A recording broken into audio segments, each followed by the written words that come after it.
Hi hello ನಮಸ್ಕಾರ. ಹೇಗಿದ್ದೀರಾ ಎಲ್ಲರೂ? ಎಸ್, ನಾನು ಚೆನ್ನಾಗಿದ್ದೀನಿ. ನೀವು ಹೇಗಿದ್ದೀರಾ? Yes, again we are back with one more chapter wise important questions video. ಮತ್ತೊಮ್ಮೆ ಚಾಪ್ಟರ್ ವೈಸ್ ಇಂಪಾರ್ಟೆಂಟ್ ಕ್ವಶನ್ಸ್ ವಿಡಿಯೋಗೆ ಸ್ವಾಗತ ಸುಸ್ವಾಗತ. ನಾನು ನಿಮ್ಮ ಸಿ ಎ ವಿರಾಜ್. ನಮ್ಮ ಈ ಅನಾಲಿಟಿಕ್ಸ್ ಕಾಮರ್ಸ್ನ ಪ್ಲಾಟ್ಫಾರ್ಮ್ಗೆ ಮತ್ತೊಮ್ಮೆ ಎಲ್ಲರಿಗೂ ಸ್ವಾಗತ. ಸೊ ನಾವೇನು ಮಾಡ್ತಾ ಇದ್ದೀವಿ, ಕಳೆದ ವಿಡಿಯೋದಲ್ಲಿ ನ್ಯಾಷನಲ್ ಇನ್ಕಮ್ ಮೇಲೆ ಡಿಸ್ಕಸ್ ಮಾಡಿದ್ವಿ, ತದನಂತರ ಮನಿ ಆ್ಯಂಡ್ ಬ್ಯಾಂಕಿಂಗ್ ಮೇಲೆ ಡಿಸ್ಕಸ್ ಮಾಡಿದ್ವಿ. ಈ ಥರ ಯಾವ್ಯಾವ ಭಾಳ ವೇಟೇಜ್ ಚಾಪ್ಟರ್ಸ್ ಇದೆ ಎಕ್ಸಾಮಿನೇಷನ್ ಪಾಯಿಂಟ್ ಆಫ್ ವ್ಯೂ, ಆ ಚಾಪ್ಟರ್ಸ್ನ ಒಂದಷ್ಟು ಇಂಪಾರ್ಟೆಂಟ್ ಕ್ವಶನ್ಸ್ ಸೆಲೆಕ್ಟ್ ಮಾಡಿಕೊಂಡು ನಾವು ಡಿಸ್ಕಷನ್ ಮಾಡ್ತಾ ಇದ್ದೀವಿ.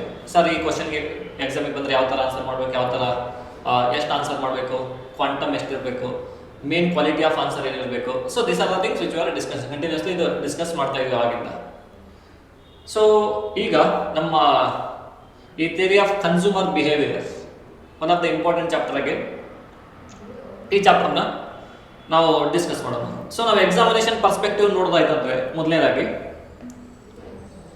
Theory of consumer behaviour chapter 2, ಇದರಲ್ಲಿ 1 ಮಾರ್ಕಿಂದು 4 ಕ್ವಶನ್ ಬರುತ್ತೆ, 2 ಮಾರ್ಕ್ಸಿಂದು 1 ಕ್ವಶನ್ ಬರುತ್ತೆ, 4 ಮಾರ್ಕಿಂದ 2 ಕ್ವಶನ್ ಬರುತ್ತೆ, 6 ಮಾರ್ಕ್ಸಿಂದ 1 ಕ್ವಶನ್ ಬರುತ್ತೆ.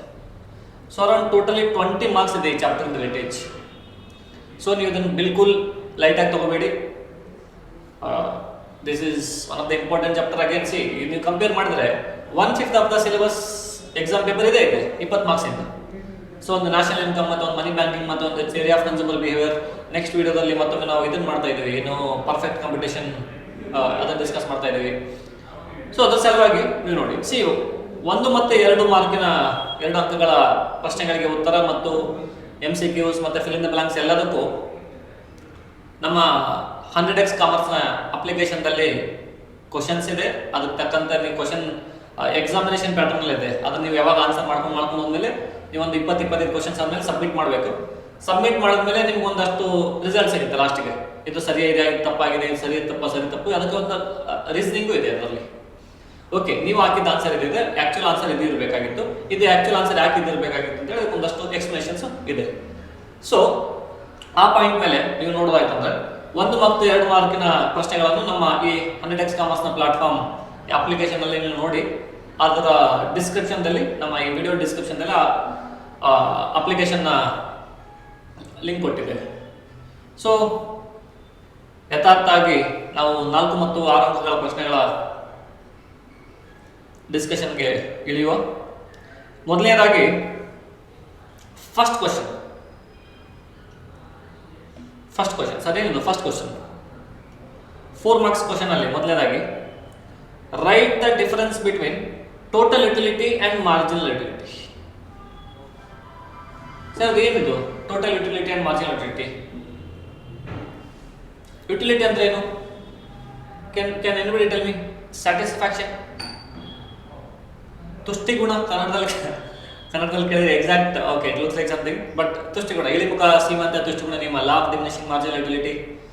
So utility is nothing but the satisfaction that we derive from any commodity.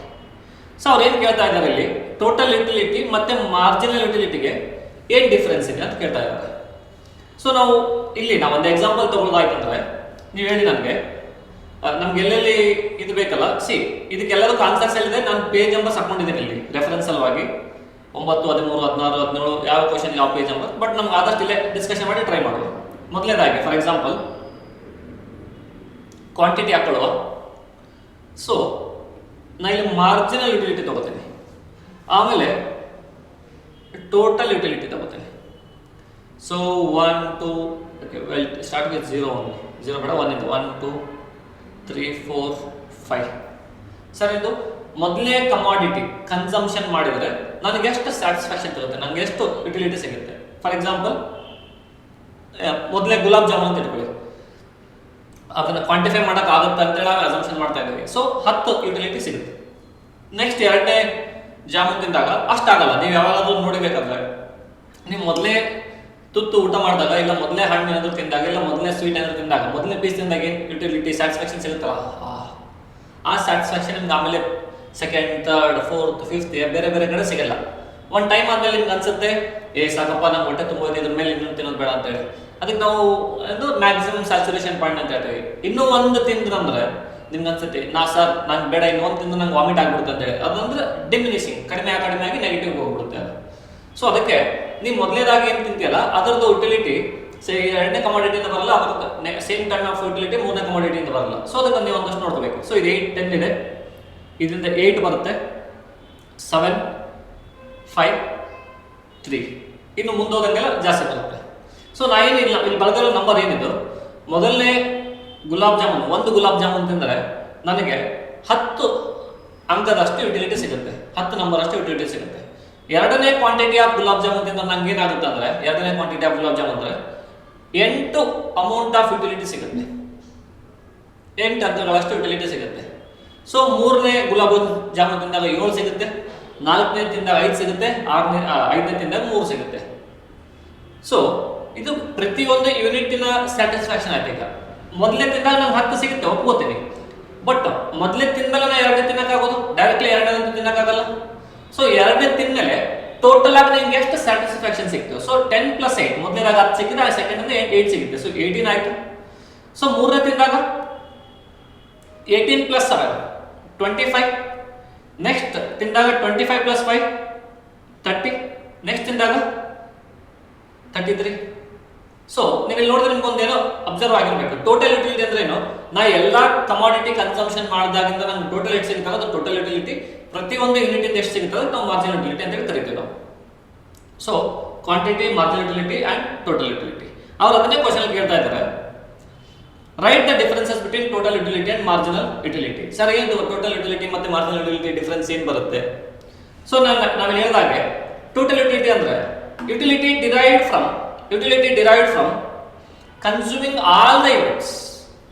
ಎಲ್ಲ ಯೂನಿಟ್ ಕನ್ಸಂಪ್ಷನ್ ಮಾಡಿದ್ರೆ ಟೋಟಲ್ ಮಾಡಿದಾಗ ನಮ್ಗೆ ಏನು ಯುಟಿಲಿಟಿ ಸಿಗುತ್ತೆ ಅದು ಟೋಟಲ್ ಯುಟಿಲಿಟಿ. ಫಾರ್ ಎಕ್ಸಾಂಪಲ್ ಇಲ್ಲಿ ನೋಡಿದ್ರೆ ಇಫ್ ಐ ಸೇ ಅಬೌಟ್ 25 ಏನಿದು 1 ಮತ್ತು 2 ಮತ್ತು 3 ಇವೆರಡು ಮೂರದು ಟೋಟಲ್ ಮಾಡಿದಾಗ ನಂಗೆ ಏನು ಸಿಗುತ್ತೆ ಅದು ಟೋಟಲ್ ಯುಟಿಲಿಟಿ ಸಿಗುತ್ತೆ. So total utility means it is the utility derived from consuming all the units, summing of all the units. What is marginal utility? Marginal utility ಅಂದ್ರೆ ಸರ್ ನಮ್ಗೆ ಮೊದಲನೇದಕ್ಕೆ 10 ಸಿಗ್ತಾ ಇದೆ, ಎರಡನೇದಕ್ಕೆ 8 ಸಿಗ್ತಾ ಇದೆ, ಇದು 7 ಸಿಗ್ತಾ ಇದೆ, 5 ಸಿಗ್ತಾ ಇದೆ, 3 ಸಿಗ್ತಾ ಇದೆ. ಸೊ ಈಗ ಡಿಫರೆಂಟ್ ಸಿಗ್ತಾ ಇದೆ ಅಂತ ಅಂದಾಗ ನಮ್ಗೆ ಏನು ಅನ್ಸುತ್ತೆ, ಓಕೆ ಪ್ರತಿಯೊಂದು ಯೂನಿಟ್ನ ಸ್ಯಾಟಿಸ್ಫ್ಯಾಕ್ಷನ್ ಎಷ್ಟಿದೆ, it is utility of consuming each and every unit, individual unit is called as marginal utility. Total and marginal ಇದು ಮೊದಲನೇ ಡಿಫರೆನ್ಸ್ ಬರುತ್ತೆ, ಗೊತ್ತಾಯ್ತಾ? ಸೊ ಎರಡನೇ ಡಿಫರೆನ್ಸ್ ಆಗಿ, ಸೊ ಈಗ ನೀವು ನೋಡಿ ಮಾರ್ಜಿನಲ್ ಯುಟಿಲಿಟಿ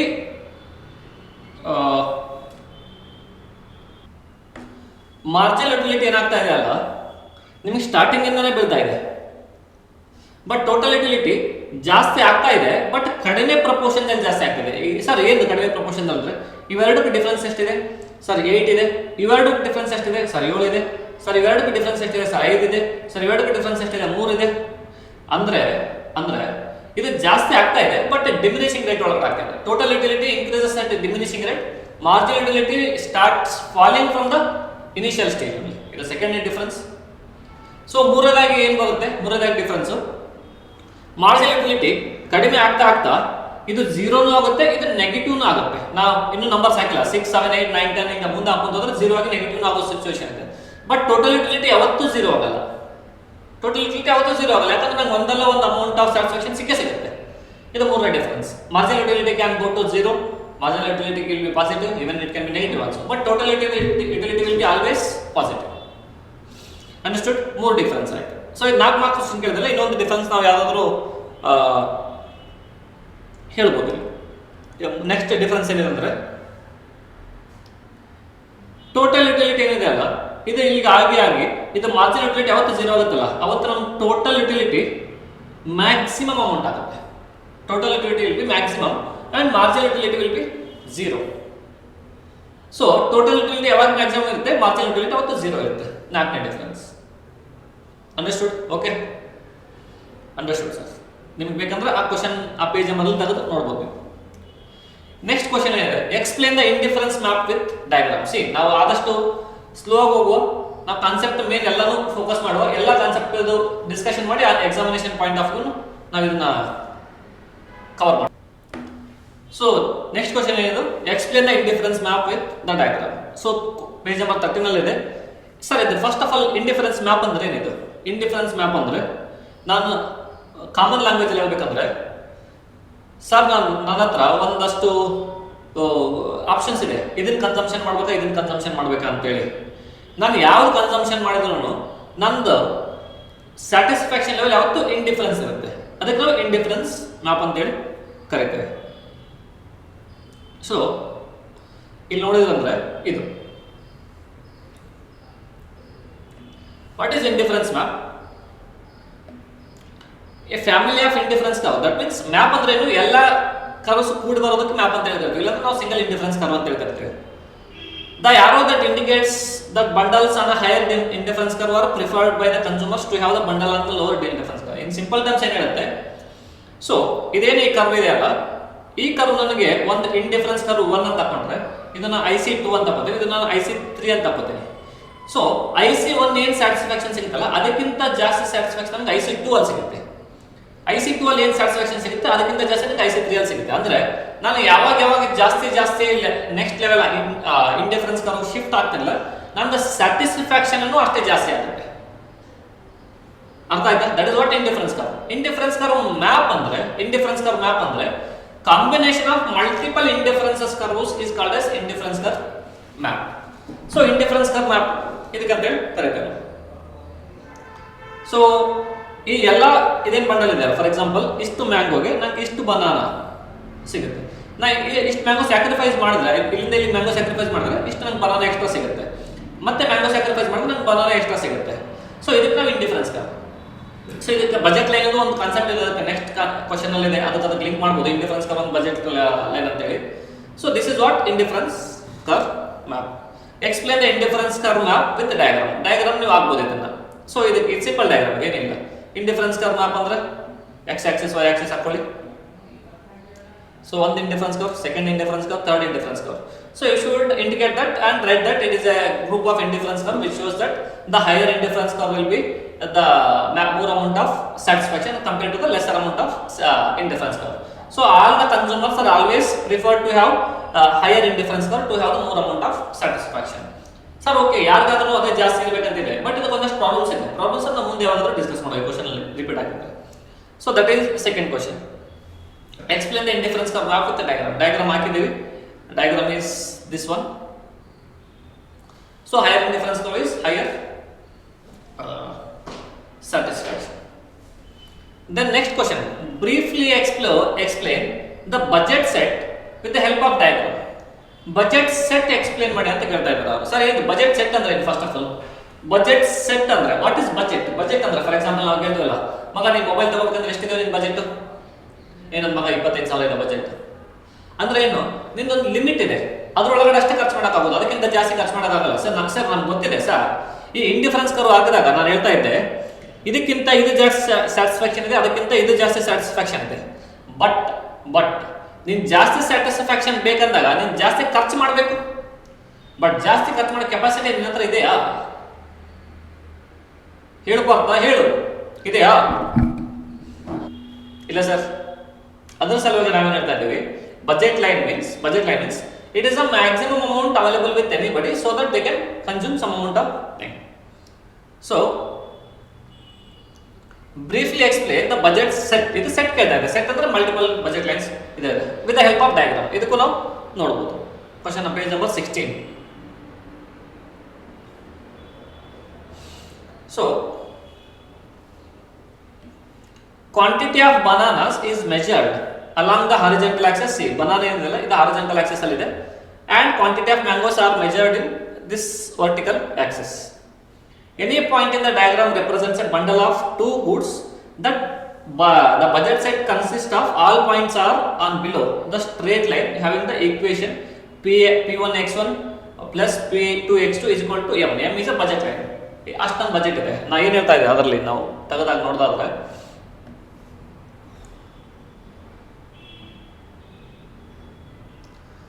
ಸೊ ಇದನ್ನು ನೀವು ಬಜೆಟ್ ಲೈನ್ ಅಂತ ಇಟ್ಕೊಳ್ಳಿ. ಸರ್ ಏನು ಬಜೆಟ್ ಲೈನ್? ನಾವು ಇದು ಮಾಡೆಲ್ ಕ್ವಶನ್ ಪೇಪರ್ ಏನಿದೆ ಅಲ್ಲ ಅದರಲ್ಲೂ ಇದರದ ರಿಲೇಟೆಡ್ ಒಂದಷ್ಟು ಕ್ವಶನ್ಸ್ ಇದೆ, ಅಲ್ಲಿ ಕ್ವಶನ್ಸ್ ಮಾಡಿದೀವಿ, ಬಟ್ ಇಲ್ಲಿ ಡಯಾಗ್ರಾಮಿಕಲಿ ಇಲ್ಲ, ಅಲ್ಲಿ ನಾವು ನಾನ್ ಡಯಾಗ್ರಾಮ್ ಎಕ್ಸ್ಟ್ರಾ ಹಾಕಿದ್ದೀನಿ, ಬಟ್ ಅಲ್ಲಿ ಕ್ವಶನ್ ಇರೋದು ಬರೀ ನ್ಯೂಮರಿಕಲ್ ಕ್ವಶನ್ಸ್ ಇದೆ. ಏನಿದೆ, ನನ್ನ ಹತ್ರ 300 ರೂಪಾಯಿ ಇದೆ, ಒಂದು ಎಕ್ಸ್ ನ ಬೆಲೆ x1 ನ ಬೆಲೆ 15 ರೂಪಾಯಿ, ಒಂದು x2 ನ ಬೆಲೆ 30 ರೂಪಾಯಿ. ಸೊ ನಾ ಎಷ್ಟು x1 ಕನ್ಸಂಪ್ಷನ್ ಮಾಡ್ಬೋದು, ಇಲ್ಲ ಎಷ್ಟು x2 ಕನ್ಸಂಪ್ಷನ್ ಮಾಡ್ಬೋದು, ಇಲ್ಲ x1 ಮತ್ತೆ x2 ಮಿಕ್ಸ್ ಮಾಡಿದ್ರೆ ಎಷ್ಟು ಕನ್ಸಂಪ್ಷನ್ ಮಾಡ್ಬೋದು ಅದು ಕೇಳ್ತಾ ಇದ್ದೀವಿ. ಸೊ ನಾವಿಲ್ಲಿ ನೀವು ಸೇಮ್ ಎಕ್ಸಾಂಪಲ್ ತಗೊಳ್ಳಿ, ಇಲ್ಲಿ ಮ್ಯಾಂಗೋ ತಗೋರಿ, ಇಲ್ಲಿ ಬನಾನಾ ತಗೋರಿ, ಬನಾನಾ. ಸೊ ಇದು ನಾವು x1 ಅನ್ನ ಏನಂತ ಹೇಳಿ ಕರಿತೀವಿ, ನಾವು ಬೇಗ ಬನಾನಾ ಅಂತ ಕರೀರಿ, ಬನಾನಾ ಬೇಡ ಮ್ಯಾಂಗೋ ಅಂತ ತಗೊಳ್ಳೋ. ಸೊ x2 ಗೆ ನಾವು ಬನಾನಾ ಅಂತ ಕರೀಬೋದು.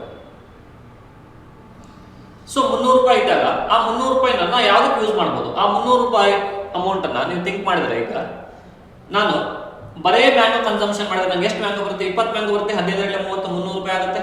ಅಂದ್ರೆ ನಾ 20 ಮ್ಯಾಂಗೋ ಕನ್ಸಂಪ್ಷನ್ ಮಾಡಿದ್ರೆ ನಂದು ಬನಾನಾ ಕನ್ಸಂಪ್ಷನ್ ಎಷ್ಟಾಗುತ್ತೆ, ಡೆಫಿನೆಟ್ಲಿ 0 ಆಗುತ್ತೆ, ಯಾಕಂದ್ರೆ 300 ರೂಪಾಯಿ ಇರೋದೆಲ್ಲಾನು ನಾನು ಮ್ಯಾಂಗೋ ಮೇಲೆ ಹಾಕಿದ್ದೀನಿ.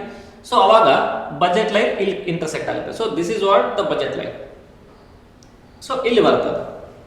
ಇಲ್ಲ ಸರ್ ನಂಗೆ ಮ್ಯಾಂಗೋ ಕನ್ಸಂಪ್ಷನ್ ಮಾಡೋದಿಲ್ಲ, ನಂಗೆ ಬನಾನಾ ಕನ್ಸಂಪ್ಷನ್ ಮಾಡೋದಿದೆ ಹಂಗಂದಾಗ 30 ರೂಪಾಯಿಗೆ ಒಂದು ಬನಾನಾ ಆಯ್ತಂದ್ರೆ, 30 ರೂಪಾಯಿಗೆ ಒಂದು ಬನಾನಾ ಆಯ್ತಂದ್ರೆ ಸರ್ ಮ್ಯಾಂಗೋ ಇಂದ ಬನಾನಾ ಕಾಸ್ಟ್ಲಿನಾ, ಓಕೆ ನಾವು ಎಕ್ಸಾಂಪಲ್ ಇಲ್ಲಿ ತಗೊಂಡಿದ್ದೀವಿ ಇರಲಿ.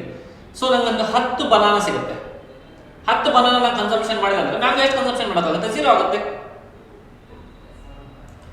ಸೊ ಐದಾರು 20 ಮ್ಯಾಂಗೋ ಫುಲ್ ಕನ್ಸಂಪ್ಷನ್ ಮಾಡ್ಬೋದು, ಇಲ್ಲ ನಾನು 10 ಬನಾನಾ ಫುಲ್ ಕನ್ಸಂಪ್ಷನ್ ಮಾಡ್ಬೋದು. 10 ಬನಾನಾ ಫುಲ್ ಕನ್ಸಂಪ್ಷನ್ ಮಾಡೋದ್ರಿಂದ ಎಲ್ಲಿ ಬರುತ್ತೆ, this is what my 10 bananas. ಇದು 20 ಮ್ಯಾಂಗೋಸ್, ಇದು 10 ಬನಾನಾಸ್. ಇದು ನಾನು 10 ಬನಾನಾ ಕನ್ಸಂಪ್ಷನ್ ಮಾಡಿದ್ರೆ ಮ್ಯಾಂಗೋ ಎಷ್ಟಾಗುತ್ತೆ, ಮ್ಯಾಂಗೋ ವಿಲ್ ಬಿ 0. ಸೊ ಇದಿದೆ, this is what we call it as set. Sir ಈಗ ನನಗೆ ಈ ಬನಾನಾನು ಬೇಕು ಮ್ಯಾಂಗೋನು ಬೇಕಂದಾಗ, ನೀನು ಎರಡು ಬೇಕಂದಾಗ 20 ಮ್ಯಾಂಗೋ ಕನ್ಸಂಪ್ಷನ್ ಮಾಡೋಕ್ಕಾಗಲ್ಲ, ಒಂದಷ್ಟು ಮ್ಯಾಂಗೋ ಬಿಟ್ಕೊಡ್ಬೇಕಾಗುತ್ತೆ. ಸರ್ ಎಷ್ಟು ಮ್ಯಾಂಗೋ ಬಿಟ್ಕೊಡ್ಬೇಕು ಸರ್, ಫಾರ್ ಎಕ್ಸಾಂಪಲ್ ನೀನೊಂದು 14 ಮ್ಯಾಂಗೋ 14 ಮ್ಯಾಂಗೋ ಅಂದ್ರೆ 6 ಸ್ಯಾಕ್ರಿಫೈಸ್ ಆಯಿತು, 15ರಲ್ಲಿ 90 ಅಂದ್ರೆ ನಿಂಗೆ 3 ಬನಾನಾ ಸಿಗುತ್ತೆ. ಎಷ್ಟು ಸಿಗುತ್ತೆ ಬನಾನಾ, 3 ಬನಾನಾ ಸಿಗುತ್ತೆ. ಅಂದ್ರೆ ನೀನು 20ರಿಂದ ಎಲ್ಲಿಗೆ ಬರ್ಬೇಕು, ಈಗ 14ಕ್ಕೆ ಬರಬೇಕು. 14ಕ್ಕೆ ಬಂದ್ರೆ ನಿಂಗೆ ಎಷ್ಟು ಬನಾನಾ ಸಿಗುತ್ತೆ, you will get 3 bananas. 3 bananas. ಇಲ್ಲ ಸರ್ ನಾ ಇನ್ನೂ ಒಂದು ಸ್ವಲ್ಪ ಸ್ಯಾಕ್ರಿಫೈಸ್ ಮಾಡ್ತೀನಿ, ಇಲ್ಲಿಗೆ ಬನಾನಾ ಎಕ್ಸ್ಟ್ರಾ ಬನಾನಾ, ನೀವು ಇದೆಷ್ಟು ಕಡಿಮೆ ಮಾಡ್ತಿಲ್ಲ ಇದಷ್ಟು ಜಾಸ್ತಿ ಆಗುತ್ತೆ. ಸರ್ ಇನ್ನೂ ಒಂದು ಸ್ವಲ್ಪ ಸ್ಯಾಕ್ರಿಫೈಸ್ ಮಾಡ್ತೀನಿ ನಾನು, ಮಾಡಿ ತೊಂದರೆ ಇಲ್ಲ, ನಿಂಗೆ ಇಲ್ಲೊಂದು ಸ್ವಲ್ಪ ಜಾಸ್ತಿ ಸಿಗುತ್ತೆ. ಸರ್ ನಾನು ಫುಲ್ ಸ್ಯಾಕ್ರಿಫೈಸ್ ಮಾಡ್ತೇನೆ ಹಂಗಾದ್ರೆ ಫುಲ್ ಸಿಗುತ್ತೆ. This is what the budget set. ಈ ಪಾಯಿಂಟ್ ಅಲ್ಲಿ ಆದ್ರೂ ಥಿಂಕ್ ಮಾಡು, ಈ ಪಾಯಿಂಟ್ ಆದ್ರೂ ಥಿಂಕ್ ಮಾಡು, ಈ ಪಾಯಿಂಟ್ ಆದ್ರೂ ಥಿಂಕ್ ಮಾಡು, ಈ ಪಾಯಿಂಟ್ ಆದ್ರೂ ಥಿಂಕ್ ಮಾಡು, ಈ ಪಾಯಿಂಟ್ ಆದ್ರೂ ಥಿಂಕ್ ಮಾಡು. ನೀವು ಯಾವ ಪಾಯಿಂಟ್ ಥಿಂಕ್ ಮಾಡಿದ್ರೂ ತೊಂದರೆ ಇಲ್ಲ, ಆ ಪಾಯಿಂಟ್ ಅಲ್ಲಿ ನೀವು 300 ರೂಪೀಸ್ ಖರ್ಚಾಗ್ತಾ ಇದೆ. This is what budget set means. So text ಬುಕ್ಕಲ್ಲಿ ಅದೇ ಹೇಳಿದೆ, ನೀವು ಬೇಕಾದ್ರೆ ಡಯಾಗ್ರಾಮ್ ಕಾಪಿ ಮಾಡ್ಕೊಳ್ಳಿ. ಸೊ ಅಲ್ಲೇನು ಹೇಳಿದೆ ನನಗೆ, ಥಿಂಕ್ ಮಾಡಿ, ಇಲ್ಲೇ ಥಿಂಕ್ ಮಾಡಿ, ಇದು ಹೇಳಿದೆ P1 x1 plus P2 x2 is equal to m. m ಅಂದ್ರೆ ನಮ್ಮ ಕಡೆ ಇರೋದು 300 ರೂಪಾಯಿ. ಸೊ ಇದು 300 ಆಮೇಲೆ ಬರ್ಕೊಳ್ಳೋದು. ಸೊ P1 ಅಂದ್ರೆ ನಾನು ಬನಾನಾ ಅಂತ ತಗೋತೀನಿ, ಇದು x1 ಅಂದ್ರೆ, x2 ಅಂದ್ರೆ ನಮ್ಮ ಮ್ಯಾಂಗೋ ಅಂತ ತಗೋತೀನಿ. ನಾನು ಪ್ರೈಸ್ ಬನಾನಾ ಎಷ್ಟಿದೆ, 30 ರೂಪಾಯಿ ಪ್ರೈಸ್ ಇದೆ, ನಾನು 3 ಬನಾನಾ ತಗೋತೀನಿ, 90 ರೂಪಾಯಿ ಆಯಿತು. ಸೊ P2 x2 ಎಷ್ಟಾಯ್ತು, 14 ತಗೋತೀನಿ. ಸರಿ ಎಷ್ಟಿದೆ ಪ್ರೈಸ್, ಇದು 15 ರೂಪಾಯಿ ಇದೆ, 14 ತಗೋತೀನಿ. 14 150 plus 60 210, okay. So totally 300 rupees ಆಗುತ್ತೆ. So price of first commodity multiplied by number of commodities, first commodity, price of second commodity multiplied by number of second commodities is equal to total 300. So that is what we have did here. Okay, artha aita. Question number 3, budget set with the help of diagram. You can ನಾನು ಏನು diagram ಹಾಕಿದ್ರೆ ಇದೇ diagram ಹಾಕಬಹುದು exam ಅಲ್ಲಿ. ನೀವು ಬೇಕಾದ್ರೆ copy ಮಾಡ್ಕೊಳ್ಳಿ, video pause ಮಾಡಿ ಕಾಪಿ ಮಾಡಿ.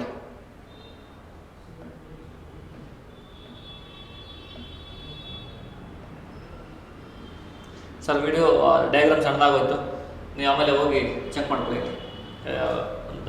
10 ಸೆಕೆಂಡ್ 20 ಸೆಕೆಂಡ್ಸ್ ರಿವೈಂಡ್ ಮಾಡಿ ನಿಮ್ಗೆ ಸಿಗುತ್ತೆ ಅದು. ಸೊ ನೆಕ್ಸ್ಟ್ ಕ್ವಶನ್ ಏನಿದೆ,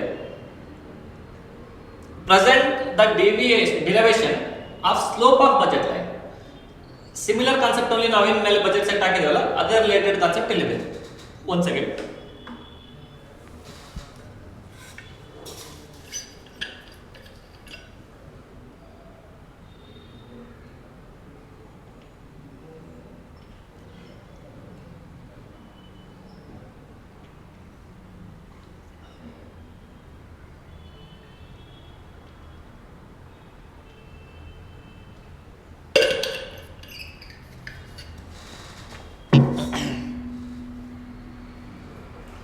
present the derivation of the slope of budget line.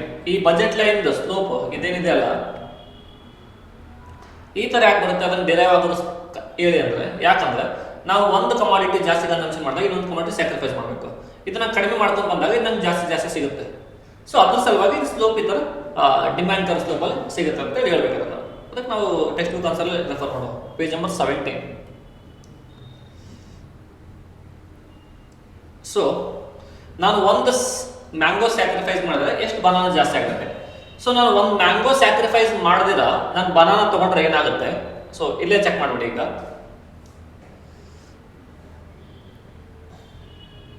ನಿಮ್ಗೆ ಇದೇ ಡಯಾಗ್ರಾಮ್ ಅಲ್ಲಿ ಎಕ್ಸ್ಪ್ಲೇನ್ ಮಾಡ್ಬಿಡ್ತೀನಿ ಕೇಳಿ. ಈಗ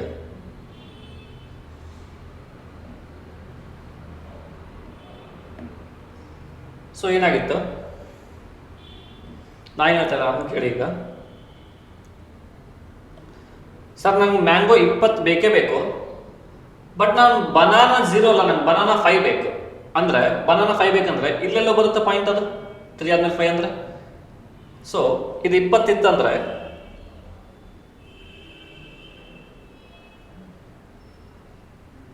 ಇನ್ನೊಂದು ಬಜೆಟ್ ಲೈನ್ ಫಾರ್ಮ್ ಆಗ್ಬಿಡುತ್ತೆ ಅಲ್ಲಿ.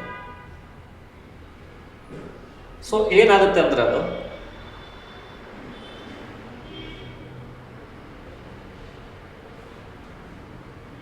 ಆಕ್ಚುಲಿ ಈ ಬಜೆಟ್ ಲೈನ್ ಬರುತ್ತೆ, ಇನ್ನೊಂದು budget line.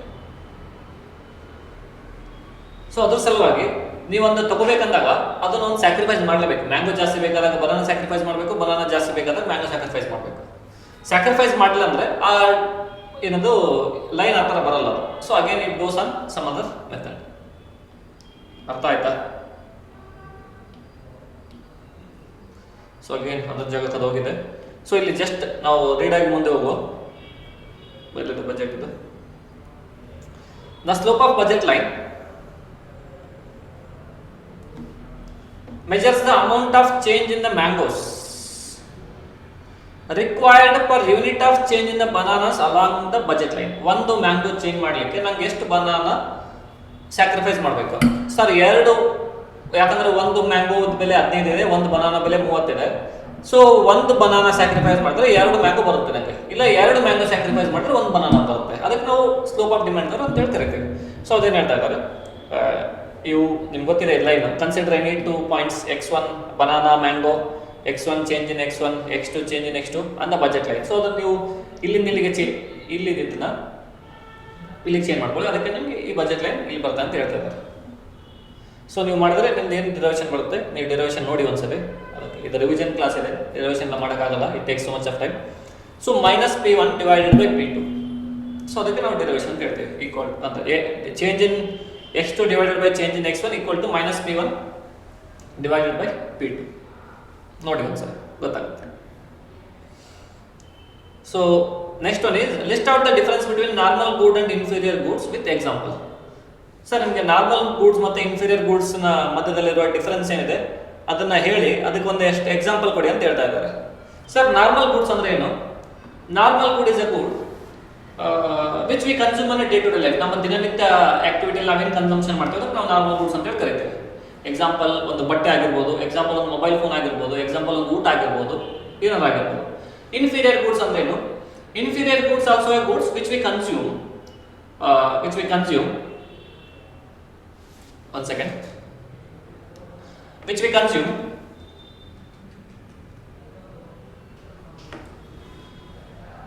So inferior goods, inferior ಅಂದ್ರೆ ಕೆಳಮಟ್ಟದ ಗೂಡ್ಸ್. ಎಕ್ಸಾಂಪಲ್ ರಾಗಿ. ಈಗ ನೀವು ಹೇಳಿ ನಿಮ್ದು ಇನ್ಕಮ್ ಜಾಸ್ತಿ ಆದಂಗೆ ನೀವೇನ್ ಮಾಡ್ತೀರಾ, ನಾವು ಮೊದಲು ರೇಷನ್ ಅಕ್ಕಿ ತಿಂತಾ ಇದ್ರೆ ಈಗ ಇನ್ಕಮ್ ಜಾಸ್ತಿ ಆಗಿದೆ ಅಂತ ಇಟ್ಕೊಳ್ಳಿ. 10,000 ರೂಪಾಯಿ ದುಡಿತಾ ಇದ್ವಿ ಮೊದಲು, ಈಗ 20,000 ದುಡಿತಾ ಇದ್ವಿ. 20,000 ದುಡ್ದಾಗ ಏನಾಗುತ್ತೆ, ನಾವು ಒಂದು ಸ್ವಲ್ಪ ಒಳ್ಳೆ ಕ್ವಾಲಿಟಿ ರೈಸ್ ತಿನ್ಬೇಕಂತ ಅನ್ಕೋತೀವಿ. ಅಂದ್ರೆ ಮೇ ಬಿ 25 ರೂಪಾಯಿ 1 kg ರೈಸ್ಗೆ ಹೋಗ್ತೀವಿ. ಇಲ್ಲ ಒಂದು ಸ್ವಲ್ಪ ಇನ್ಕಮ್ ಮತ್ತೆ ಜಾಸ್ತಿ ಆಯ್ತು, ನಾವು ಮೇ ಬಿ ಸೋನಾ ಮಸೂರಿಗೆ ಹೋಗ್ತೀವಿ, ಮತ್ತೆ ಸ್ವಲ್ಪ ಜಾಸ್ತಿ ಆಯ್ತು, ಮತ್ತೆ ಬಾಸುಮತಿಗೆ ಹೋಗ್ತೀವಿ. ಅಂದ್ರೆ ನಿಮ್ದು ಇನ್ಕಮ್ ಜಾಸ್ತಿ ಆದಾಗ ಯಾವ ಗೂಡ್ಸ್ ಇಂದ ಡಿಮ್ಯಾಂಡ್ ನೀವು ಜಾಸ್ತಿ ಮಾಡ್ತಾರಲ್ಲ, ಕ್ವಾಲಿಟಿ ಜಾಸ್ತಿ ಮಾಡ್ತಾರಲ್ಲ, ಅದಕ್ಕೆ ನಾವು ನಾರ್ಮಲ್ ಗೂಡ್ಸ್ ಅಂತ ಹೇಳಿ ಕರಿತೀವಿ. ಅಪೋಸಿಟ್ ಕೇಸ್ ಅಲ್ಲಿ ಇನ್ಫೀರಿಯರ್ ಗೂಡ್ಸ್ ಅಂದ್ರೆ, ಸರ್ ನನ್ನ ಇನ್ಕಮ್ ಜಾಸ್ತಿ ಆಗ್ತಿದೆ, ನಾನು ಯಾಕೆ ಸಜ್ಜೆ ತಿನ್ಬೇಕು, ನಾನು ಯಾಕೆ ನವಣೆ ತಿನ್ಬೇಕು ಈಗ. ಸೊ ನಾನೇನ್ ಮಾಡ್ತೀನಿ, ಅದಕ್ಕಾಗಿ ನಾವೊಂದಷ್ಟು ಆ ಕಮಾಡಿಟಿದು ಕನ್ಸಂಪ್ಷನ್ ಕಡಿಮೆ ಮಾಡ್ಬಿಡ್ತೇನೆ. ಅದು ಇನ್ಫೀರಿಯರ್ ಗೂಡ್ಸ್ ಅಂತ ಹೇಳಿ ಕರಿತೇವೆ ನಾವು. List out the difference between normal goods and inferior goods with an example. ಅದು ಪೇಜ್ ನಂಬರ್ 24 ಅಲ್ಲಿ ಇದೆ, ನಾವು ನೋಡೋ ಅವಶ್ಯಕತೆ ಇಲ್ಲ, ನಾವು ಇಲ್ಲಿ ಡಿಸ್ಕಸ್ ಮಾಡ್ತಾ ಇದ್ದೇವೆ. So the demand for normal goods increases whenever there is an increase in the income of the person,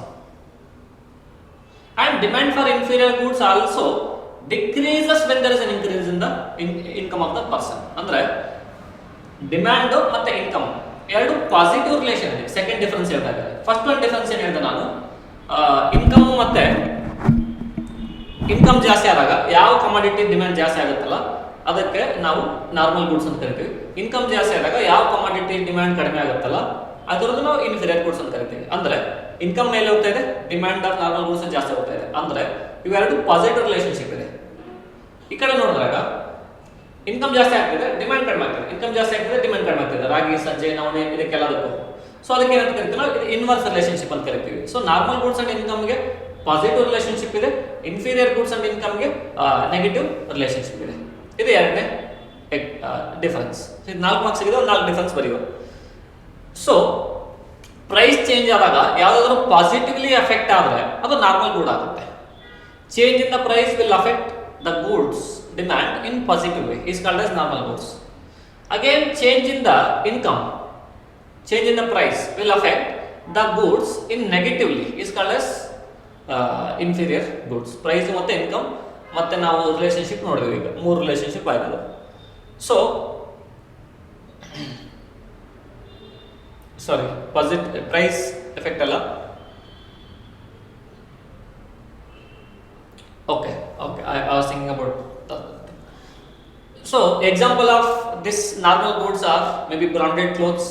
ನಾನು ಮೊದಲು ಒಂದು 20,000 ರೂಪಾಯಿ ಮೊಬೈಲ್ ಯೂಸ್ ಮಾಡ್ತಾ ಇದ್ದೆ, ಈಗ ಒಂದು ಸ್ವಲ್ಪ ಇನ್ಕಮ್ ಜಾಸ್ತಿ ಆಗಿದೆ, ನಾನು ಒಂದು ಒಳ್ಳೆ ಸ್ಯಾಮ್ಸಂಗ್ ಎಸ್ ಸೀರೀಸ್ ಮೊಬೈಲ್ ತಗೋತಾರೆ. ಇಲ್ಲ ಇನ್ನು ಇನ್ಕಮ್ ಜಾಸ್ತಿ ಆಗಿದೆ ಐಫೋನ್ ತಗೋತಾರೆ, ಇನ್ನೂ ಇನ್ಕಮ್ ಜಾಸ್ತಿ ಆಗಿದೆ S25 S26 Z Fold ಟ್ರೈಫೋಲ್ಡ್ ಇವೆಲ್ಲ ನೋಡ್ತಾ ಇದ್ದೀನಿ. ಬೇರೆ ಕೆಟಗರಿ ಇನ್ಫೀರಿಯರ್ ಗೂಡ್ಸ್. ನಾನು ಮೊದಲೆಲ್ಲ ರೋಡ್ ಸೈಡ್ ತಿಂತಾ ಇದ್ದೆ, ಈಗ ರೋಡ್ ಸೈಡ್ ತಿನ್ನೋದು ಕಡಿಮೆ ಮಾಡಿದ್ದೀನಿ, ಯಾಕಂದ್ರೆ ಇನ್ಕಮ್ ಜಾಸ್ತಿ ಆಗಿದೆ. ಅದ್ರ ಸಲುವಾಗಿ ಒಂದಷ್ಟು examples: unbranded clothes, ragi, bajra, etc. are example for inferior goods. Then next question is, write the difference between substitute goods and complementary goods. Sir, ಮತ್ತೆ substitute ಮತ್ತೆ complementary goods ಇಂದ ಏನು ಡಿಫರೆನ್ಸ್ ಇದೆ? Substitute goods are those goods which can be used as substitute. ಒಂದರ ಬದಲಾಗಿ ಇನ್ನೊಂದಕ್ಕೆ use ಮಾಡುವಂಥ ಕಮಾಡಿಟಿಗೆ ನಾವು ಸಬ್ಸ್ಟಿಟ್ಯೂಟ್ ಅಂತ ಕರಿತೀವಿ. ಫಾರ್ ಎಕ್ಸಾಂಪಲ್, ನಾನು ಟೀ ಕುಡಿಬೇಕು ಅನ್ಸಿತ್ತು, ಅಲ್ಲಿ ಟೀ ಅವೈಲೇಬಲ್ ಇಲ್ಲ, ತೊಂದರೆ ಇಲ್ಲ, ನಾನು ಕಾಫಿ ಕುಡಿದ್ದೀನಿ. ನಾನು ಆ್ಯಪಲ್ ಜ್ಯೂಸ್ ಕುಡಿಬೇಕು ಅನ್ಕೊಂಡು ಆ್ಯಪಲ್ ಜ್ಯೂಸ್ ಇಲ್ಲ, ತೊಂದರೆ ಇಲ್ಲ, ನಾನು ವಾಟರ್ ಮೆಲನ್ ಜ್ಯೂಸ್ ಕುಡಿತೀನಿ. ಅಂದರೆ ಇವೇನಿದೆ ಅಲ್ಲ ಇವೆಲ್ಲ ಸಬ್ಸ್ಟಿಟ್ಯೂಟ್ ಗೂಡ್ಸ್ ಅಂತೇಳಿ ಕರೀತಾರೆ ನಾವು. Substitute goods are those goods which can be replaced for one other. But complementary goods ಅಂದ್ರೆ ಏನು? ಜೊತೆಯಾಗಿ ಕನ್ಸಂಪ್ಷನ್ ಮಾಡೋ ಗೂಡ್ಸ್ಗೆ ನಾವು ಕಾಂಪ್ಲಿಮೆಂಟರಿ ಗೂಡ್ಸ್ ಅಂತೀವಿ. ಜೊತೆಯಾಗಿ ಹಿತವಾಗಿ, ಅದೇ ಥರ ಕೈಯಲ್ಲಿ ಕೈ ಹಿಡ್ಕೊಂಡು ಓಡಾಡ್ತಿರ್ತಾರಲ್ಲ ಹೊಸದಾಗಿ, ಅವ್ರಿಗೆ ನಾವು ಕಾಂಪ್ಲಿಮೆಂಟರಿ ಗೂಡ್ಸ್ ಅಂತ ಕರಿತೀವಿ. ಈ ಯಾವಾಗ ಕೈಯಲ್ಲಿ ಕೈ ಹಿಡ್ಕೊಳ್ಳೋದು ಕಡಿಮೆ ಆಗುತ್ತೆ, ಇಲ್ಲ ಬೇರೆ ಬೇರೆ ಆಲೋಚನೆ ಬರುತ್ತೆ ತಲೆಯಲ್ಲಿ, ನಾನು ಗೊತ್ತಿದೆ ನಿಮ್ಮ ತಲೆಯಲ್ಲಿ ಏನು ಬರ್ತಾ ಇದೆ ಅಂತೇಳಿ, ನಾನು ಅದ್ರ ಬಗ್ಗೆ ಮಾತಾಡ್ತಾ ಇಲ್ಲ, ಹಂಗೆ ಕ್ಯಾಶುಯಲಿ ಮಾತಾಡ್ತಾ ಇದ್ದೀನಿ. I am always responsible for what I say. ನಾನೇನು ಹೇಳ್ತೇನೆ ನಾನು ಜವಾಬ್ದಾರ, ನೀವೇನು ಅರ್ಥ ಮಾಡ್ಕೋತೀರ ಅದಕ್ಕೆ ನಾನು ಜವಾಬ್ದಾರ ಅಲ್ಲ. ಸೊ ಅದು ನಿಮಗೆ ಬಿಟ್ಟಿದ್ದು, ನಿಮ್ಮ ತಲೆಯಲ್ಲಿ ನೋಡ್ತಾ ಇರುತ್ತೆ. ನೀವೆಷ್ಟು ಏನದು ಪರಿಶುದ್ಧ ಮನಸ್ಸಿನ ಜೀವಿಗಳು ಅಂತೇಳಿ ಅನ್ನೋದ್ರ ಮೇಲೆ ನಿಮ್ಮ ತಲೆಯಲ್ಲಿ ಏನು ಬರ್ಬೇಕಂತೇಳಿ ಡಿಸೈಡ್ ಆಗುತ್ತೆ ಅದು. ಸೊ ನೋಡಿ, so substitutes goods and complementary goods. Sir example ಅಂದರೆ ಟೀ, ಕಾಫಿ, ಮತ್ತು ಬೈಕ್, ಕಾರ್, ಒಂದ್ರ ಬದಲಾಗಿ ಒಂದು ಯೂಸ್ ಮಾಡೋದಕ್ಕೆ ನಾವು ಇದು ಹೇಳ್ತೀವಿ ನಾವು ಸಬ್ಸ್ಟಿಟ್ಯೂಟ್ ಗೂಡ್ಸ್. ಕಾಂಪ್ಲಿಮೆಂಟರಿ ಅಂದರೆ ಟೀ ಒಳಗಡೆ ಟೀ ಬೇಡ, ಇಂಕ್ ಅಂಡ್ ಪೆನ್. ಪೆನ್ ಇಲ್ಲ ಅಂದ್ರೆ ಇಂಕಿಗೆ ಏನು ಯೂಸ್ ಇಲ್ಲ, ಇಂಕ್ ಇಲ್ಲ ಅಂದ್ರೆ ಪೆನ್ನಿಗೆ ಏನು ಯೂಸ್ ಇಲ್ಲ. ಅದೇ ಥರ example bike and petrol. Petrol ಇಲ್ಲದ್ರೆ ಬೈಕ್ ಏನು ಓಡಿಸ್ತದೆ ಸರ್? ಒಂದು ಎಲೆಕ್ಟ್ರಿಕ್ ಗಾಡಿ ಇದೆ. ನಾನ್ಸೆನ್ಸ್. ನಾನು ಎಕ್ಸಾಂಪಲ್ ಏನು ಹೇಳ್ತಾ ಇದ್ದೀನಿ, ಪೆಟ್ರೋಲ್ ಗಾಡಿ ಬಗ್ಗೆ ಹೇಳ್ತಾ ಇದ್ದೀನಿ, ಅದ್ರ ಬಗ್ಗೆ ಥಿಂಕ್ ಮಾಡಿ ನೀವು. ಸೊ ನೀವು ಎಕ್ಸ್ಟ್ರೀಮ್ ಲೆವೆಲ್ ಎಕ್ಸಾಂಪಲ್ ತೊಗೊಂಬರಕ್ಕೆ ಹೋಗ್ಬೇಡಿ. So petrol and bike, ink and pen, ink and printer, etcetera. So they are the differences. ಒಂದು 3-4 ಡಿಫ್ರೆನ್ಸ್ ಬರೀತಿ ಸಾಕಾಗುತ್ತೆ. ಸೊ ಸಬ್ಸ್ಟಿಟ್ಯೂಟ್ ಗೂಡ್ಸ್ ಇಂದ ನಾವು ಇನ್ನೊಂದು ಡಿಫ್ರೆನ್ಸ್ ನೋಡೋದಾಯ್ತು ಅಂದರೆ, for example tea and coffee. ನಾವು ಯಾವಾಗಲೂ ಯಾವ ಥರ ಇರ್ತೀವಿ ಅಂದರೆ, ನಾವು ಟೀನು ಕನ್ಸಂಪ್ಷನ್ ಮಾಡ್ತೀವಿ, ಕಾಫಿನೂ ಕನ್ಸಂಪ್ಷನ್ ಮಾಡ್ತೀವಿ. ಸರ್ ಹೆಂಗೆ ಡಿಸೈಡ್ ಮಾಡ್ತೀವಿ ನೀವು ಟೀನು ಕನ್ಸಂಪ್ಷನ್ ಮಾಡ್ತೀವಿ, ಕಾಫಿನೂ ಕನ್ಸಂಪ್ಷನ್ ಮಾಡ್ತೀರ ಅಂದರೆ, ನಾವು ಯಾವುದ್ರ ಪ್ರೈಸ್ ಹೆಂಗಿರುತ್ತೆ ಅಂದ್ಮೇಲೆ ಡಿಪೆಂಡ್ ಮಾಡ್ತೀವಿ ನಾವು. 10 ರೂಪಾಯಿನೂ ಟೀ ಇದೆ, 10 ರೂಪಾಯಿನೂ ಕಾಫಿ ಇದೆ, ಎರಡರ ಬೆಲೆನೂ 10 ರೂಪಾಯಿನೇ ಇದೆ. ಅವಾಗ ನಾನು ಯಾವ್ದು ಕನ್ಸಂಪ್ಷನ್ ಮಾಡ್ತೇನೆ ಅಂದರೆ ನನಗೆ ಯಾವ್ದು ಇಷ್ಟ ಆಗುತ್ತೆ ಅದು ಕನ್ಸಂಪ್ಷನ್ ಮಾಡ್ತೇನೆ. ಬಟ್ ಥಿಂಕ್ ಮಾಡಿ, ಟೀದ ರೇಟ್ 10 ರೂಪಾಯಿನೇ ಇದೆ, ಬಟ್ ಕಾಫಿ ರೇಟ್ 12 ರೂಪಾಯಿ ಮಾಡ್ಬಿಟ್ಟು ಅಂತ ಇಟ್ಕೊಳ್ಳಿ, ಯಾರಾದ್ರೂ ಪಕ್ಕದ ಅಂಗಡಿ ಅದೇ ಅಂಗಡಿ ಯಾವ, ನಾನು ಇಮಿಡಿಯೇಟ್ಲಿ ಟೀಗೆ ಶಿಫ್ಟ್ ಆಗ್ಬಿಡ್ತೇನೆ. ಯಾಕಂದ್ರೆ ನನಗೆ ಏನು ಡಿಫ್ರೆನ್ಸ್ ಆಗಲ್ಲ. I am price sensitive person. ನನ್ನ ಪ್ರೈಸ್ ಯಾವುದು ಕಡಿಮೆ ಸಿಗುತ್ತೆ ಅದನ್ನು ಕನ್ಸಂಪ್ಷನ್ ಮಾಡೋಣ. ಯಾವ್ದು ಕುಡಿದ್ರು ನನಗೇನು ಹೆಲ್ತ್ ಏನು ಇನ್ಕ್ರೀಸ್ ಆಗಲ್ಲ. That is just for addiction. ನಾನು ಟೀ ಆದ್ರೂ ಕುಡ್ತೀನಿ, ಕಾಫಿ ಆದ್ರೂ ಕುಡಿತೀನಿ. ಸೊ ಅದೇ ಥರ. ಸೊ ಪ್ರೈಸ್ ಒಂದು ಕಮಾಡಿಟಿ ಜಾಸ್ತಿ ಆಯ್ತು ಅಂದ್ರೆ, ಸಬ್ಸ್ಟಿಟ್ಯೂಟಿಂಗ್ ಜಾಸ್ತಿ ಆಯ್ತು ಅಂದ್ರೆ, demand for other substitutes will increase automatically. But other ಕ್ಯಾಟಗರಿಯಲ್ಲಿ ಕಾಂಪ್ಲಿಮೆಂಟರಿ ನೋಡಿ, ಸೊ ಟೀ ಬೆಲೆ ಜಾಸ್ತಿ ಆದಾಗ ಕಾಫಿದ ಡಿಮ್ಯಾಂಡು ಜಾಸ್ತಿ ಆಗುತ್ತೆ. So price increase of X commodity will increase the quantity of Y commodity. ಅದು ಅಪೋಸಿಟ್ ಕೇಸಲ್ಲಿ ಬಂದಾಗ ಕಾಂಪ್ಲಿಮೆಂಟರಿ ಗೂಡ್ಸ್ ಬಂತಂದ್ರೆ, ಕಾಂಪ್ಲಿಮೆಂಟರಿ ಗೂಡ್ಸ್ ಅಂದ್ರೆ ಏನಾಗುತ್ತೆ, ಅದೇ ಹೇಳ್ತಾರೆ ಪೆಟ್ರೋಲ್ ಮತ್ತೆ ಗಾಡಿ, bike and petrol. So petrol rate ಜಾಸ್ತಿ ಆಗಿದೆ ಅಂತ ಇಟ್ಕೊಳ್ಳಿ, ಜನ ಕಡಿಮೆ ಮಾಡ್ಬಿಡ್ತಾರೆ ಗಾಡಿ ಪರ್ಚೇಸ್ ಮಾಡೋದು. ಯಾಕಂದ್ರೆ ಅವ್ರು ಬೇರೆ ಆಪ್ಷನ್ ಹುಡ್ಕೊಂತಾರೆ, ಆಲ್ಟರ್ನೇಟಿವ್ ಹುಡ್ಕೋತಾರೆ. ಸೊ ಇಷ್ಟೆಲ್ಲ ದುಡ್ಡು ಕೊಟ್ಟು ಪೆಟ್ರೋಲ್ ಹಾಕ್ಸಿ ಬಿಸಿಲು ಅಡ್ಡಾಡೋದೇ ಇದೆ, ನಾನು ಪೆಟ್ರೋಲ್ ಅಡ್ಡಾಡ್ತೀನಿ, ಇಲ್ಲ ನಾನು ಇನ್ನೊಂದು ಯಾವ್ದಾದ್ರು ಅಡ್ಡಾಡ್ತೀನಿ. ಸೊ ಅದ್ರ ಸಲುವಾಗಿ the price increase in one complementary commodity will decrease the demand of other commodity. Dependent commodity is called as this one. Understood? Okay sir, ಗೊತ್ತಾಯ್ತು.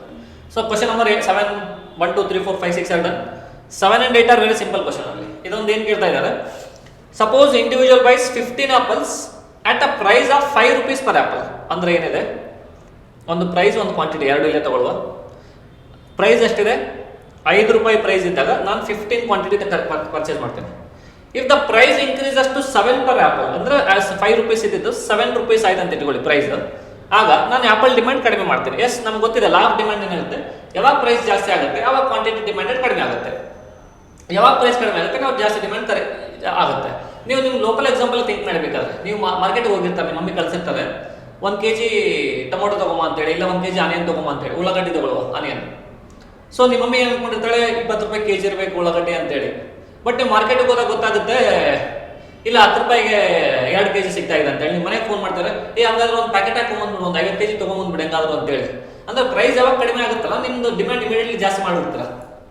ನೀವು ಇನ್ನೊಂದು ಸ್ವಲ್ಪ ಸಿಚುವೇಶನ್ ನೋಡಿರ್ಬೇಕು, ಯಾವಾಗಾದ್ರೂ ಒಂದೊಂದ್ಸರಿ ಟೊಮೊಟೊ ರೇಟ್ ಕಡಿಮೆ ಆದಾಗ ಜಾಸ್ತಿ ಟೊಮೊಟೊ ಪರ್ಚೇಸ್ ಮಾಡ್ಬಿಡ್ತಾರೆ. ಅವತ್ತಿನ ದಿವಸ ಬೆಳಿಗ್ಗೆ ಟೊಮೊಟೊ ಆಮ್ಲೆಟ್ ಅಂದ್ರೆ ಟೊಮೊಟೊ ದೋಸೆ, ಮಧ್ಯಾಹ್ನ ಟೊಮೊಟೊ ಸಾರು, ರಾತ್ರಿ ಟೊಮೊಟೊ ಪಲ್ಯ. ಅಂದ್ರೆ ಹಿಂಗೆ ಅದನ್ನೇ ಹಾಕಿ ಹೊಡಿತಾ ಇರ್ತಾರೆ ಮನೆಯಲ್ಲಿ. ನಿಮಗೆ ಬೇರೆ ಆಪ್ಷನ್ ಇಲ್ಲ, ಟೊಮೊಟೊ ಜಾಸ್ತಿ ಆದಾಗ ಟೊಮೊಟೊ. ಉಳ್ಳಾಗಡ್ಡೆ ಕಡಿಮೆ ಆದಾಗ ಉಳ್ಳಾಗಡ್ಡೆ ರೇಟ್ ಜಾಸ್ತಿ ಆದಾಗ ಈರುಳ್ಳಿದ ಅವ್ರು ಏನು ಮಾಡೋದೇ ಇಲ್ಲ. ನೀವು ಎಗ್ ರೈಸ್ ಅಂಗಡಿ ಇನ್ನೊಂದು ಅಂಗಡಿಗೆ ಹೋದಾಗ ಥಿಂಕ್ ಮಾಡಿಬೇಕಾದ್ರೆ, ಯಾವ್ದಾದ್ರು ಹೋಟ್ಲಿಗೆ ರೆಸ್ಟೋರೆಂಟ್ಗೆ ಹೋದಾಗ ಯಾವಾಗ ಈರುಳ್ಳಿ ರೇಟ್ ಜಾಸ್ತಿ ಆಗುತ್ತಲ್ಲ ಅವಾಗ ಸೌತೆಕಾಯಿ ಕೊಡ್ತಾರೆ ಅವರು. ಈರುಳ್ಳಿ ರೇಟ್ ಯಾವಾಗ ಕಡಿಮೆ ಇರ್ತಲ್ಲ ಈರುಳ್ಳಿ ಕೊಡ್ತಾರೆ ಅವರು. ಒಂದು ಸ್ವಲ್ಪ ಹೋಟೆಲ್ಸ್ ಎಕ್ಸೆಪ್ಷನ್ ಇದೆ, ರೇಟ್ ಎಷ್ಟಿದೆ ಅದು ಪಟ್ಟೆ ಕೊಡ್ತಾರೆ. ಅದನ್ನ ಬಿಟ್ಟು ನಾನು ಹೇಳ್ತಾ ಇದ್ದೀನಿ, ಒಂದಷ್ಟು ಹೋಟೆಲ್ಸ್ ನಾರ್ಮಲ್ ಕ್ಯಾಟಗರಿ ಹೋಟೆಲ್ಸ್ ಇದೆ.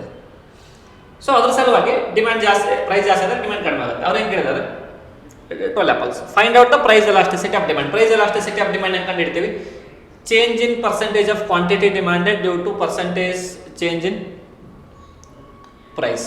So percentage change in quantity demanded ಎಷ್ಟಾಗಿದೆ, ಮೊದಲು 15 ಇತ್ತು, ಈಗ 12 ಆಗಿದೆ. ಎಷ್ಟು ಚೇಂಜ್ ಆಗಿದೆ, ಚೇಂಜ್ ಆಗಿರೋದು 3. ಮೊದಲು ಎಷ್ಟಿತ್ತು, 15 ಇತ್ತು, ಅಂದರೆ 3.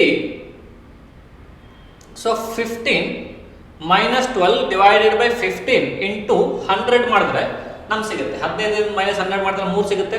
ಮೊದಲು 15 ಇತ್ತು. ಎಷ್ಟು ಪರ್ಸೆಂಟೇಜ್ ಚೇಂಜ್ ಆಗಿದೆ, 3/15 ಇಂಟು 100. ನಂಗೆ ಆನ್ಸರ್ ಗೊತ್ತಿದೆ, ಬಟ್ ನಿಮಗೆ ನನ್ನ ಮೇಲೆ ನಂಬೇಕಂತೇಳಿ ನಾನು ಇದನ್ನು ಮಾಡಿ ತೋರಿಸ್ತಾ ಇದ್ದೀನಿ. 3 ಡಿವೈಡೆಡ್ ಬೈ 15 ಪರ್ಸೆಂಟೇಜ್ ಮಾಡಿದ್ರೆ 20% ಪ್ರೈಸ್ ಚೇಂಜ್ ಆಗಿದೆ. ಕ್ವಾಂಟಿಟಿ ಚೇಂಜ್ ಆಗಿದ್ದು, ಕ್ವಾಂಟಿಟಿ ಇದು 20% ಚೇಂಜ್ ಆಗಿದೆ. Percentage change in quantity demanded. Next ಏನಾಗುತ್ತೆ, ಪರ್ಸೆಂಟೇಜ್ ಚೇಂಜ್ ಇನ್ ಪ್ರೈಸ್ ಎಷ್ಟಿದೆ, ಇದು 5 ರೂಪಾಯಿ ಇದ್ದಿದ್ದು 7 ರೂಪಾಯಿ ಆಗಿದೆ. 5 ರೂಪಾಯಿ ಇದ್ದಿದ್ದು 7 ಆಗಿದೆ ಅಂದರೆ 5 ಮೈನಸ್ 7 ಡಿವೈಡೆಡ್ ಬೈ 5 ಇಂಟು 100 ಮಾಡಿದಾಗ ಏನು ಬರುತ್ತೆ ನೋಡಿ, 2/7 ಬರುತ್ತೆ. ಸಾರಿ 2/5 2/7 2/5 ಬರುತ್ತೆ. 2/5 ಪರ್ಸೆಂಟೇಜ್ ಮಾಡಿದಾಗ ನಿಮ್ಗೆ 40% ಬರುತ್ತೆ. 40%. ಇದು ನೀವು 40% ನೋಡಿದ್ರೆ ಇದು ಚೇಂಜ್ ಆಗಿದೆ 20%, ಇದು ಚೇಂಜ್ ಆಗಿದೆ 40%. ಸೊ ಕ್ವಾಂಟಿಟಿ ಡಿಮ್ಯಾಂಡೆಡ್ ಚೇಂಜ್ ಆಗಿದೆ 20%, 40% ಬಂದಿದೆ. ಮೈನಸ್ ಬಿಟ್ ಇಗ್ನೋರ್ ಮಾಡಿ, ಯಾಕಂದ್ರೆ ಪ್ರೈಸ್ ಎಲಾಸ್ಟಿಸಿಟಿ ಆಫ್ ಡಿಮ್ಯಾಂಡ್ ಅದು ನೆಗೆಟಿವ್ ಇರುತ್ತೆ. ನಾವು ರೆಪ್ರೆಸೆಂಟ್ ಮಾಡೋಕ್ಕಷ್ಟೇ ನಾವು ನೆಗೆಟಿವ್ ಹೋಗುತ್ತೆ, ಯಾಕಂದ್ರೆ ಅದು ಎರಡು ಇನ್ವರ್ಸ್ ರಿಲೇಶನ್ಶಿಪ್ ಇರುತ್ತೆ. ಪ್ರೈಸ್ ಜಾಸ್ತಿ ಆದಾಗ ಡಿಮ್ಯಾಂಡ್ ಕಡಿಮೆ ಆಗುತ್ತೆ, ಡಿಮ್ಯಾಂಡ್ ಜಾಸ್ತಿ ಆದಾಗ ಪ್ರೈಸ್ ಕಡಿಮೆ ಆಗುತ್ತೆ. ಪ್ರೈಸ್ ಕಡಿಮೆ ಆದಾಗ ಡಿಮ್ಯಾಂಡ್ ಜಾಸ್ತಿ ಆಗುತ್ತೆ. ನೀವು ಯಾವಾಗಲೂ ಪ್ರೈಸ್ ಆಂಗಲಿಂದ ನೋಡಿ, ಡಿಮ್ಯಾಂಡ್ ಆಂಗಲಿಂದ ನೋಡಬೇಡಿ. ಡಿಮ್ಯಾಂಡ್ ಜಾಸ್ತಿ ಆದಾಗ ಪ್ರೈಸ್ ಕಡಿಮೆ ಆಗುತ್ತಾ, ಇಲ್ಲ ಹಂಗೆ ನೋಡಬೇಡಿ. ಪ್ರೈಸ್ ಜಾಸ್ತಿ ಆದಾಗ ಡಿಮ್ಯಾಂಡ್ ಕಡಿಮೆ ಆಗುತ್ತೆ, ಪ್ರೈಸ್ ಕಡಿಮೆ ಆದಾಗ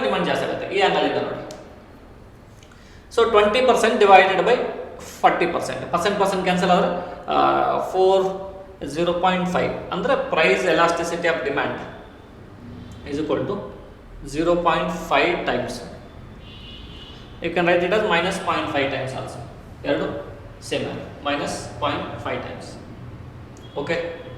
This is question number 7. Price elasticity of demand equal to 0.5. ಅಂದ್ರೆ we call it as less elastic, inelastic. ಇದು ಆಲ್ಮೋಸ್ಟ್ inelastic, ಭಾಳ ಚೇಂಜ್ ಆಗ್ತಾ ಇಲ್ಲ. 40% ಪ್ರೈಸ್ ಚೇಂಜ್ ಆದ್ರೂ 20% ಅಷ್ಟೇ ಡಿಮ್ಯಾಂಡ್ ಚೇಂಜ್ ಆಗ್ತಾ ಇದೆ. ಅದ್ರ ಸಲುವಾಗಿ ಇದಕ್ಕೆ ಭಾಳ ರೆಸ್ಪಾನ್ಸ್ ಆಗ್ತಾ ಇಲ್ಲ. Next question number 8. Consider a market where there are two consumers and their demand for goods at different price level is given below as follows. Calculate the market demand for good. Market demand ಕಂಡುಹಿಡಿ ಅಂತ ಕೇಳ್ತಾ ಇದ್ದಾರೆ ಅವರು. ಕಂಡುಹಿಡಿದ್ಬಿಡು, ಅದರಲ್ಲಿ ಏನಿದೆ.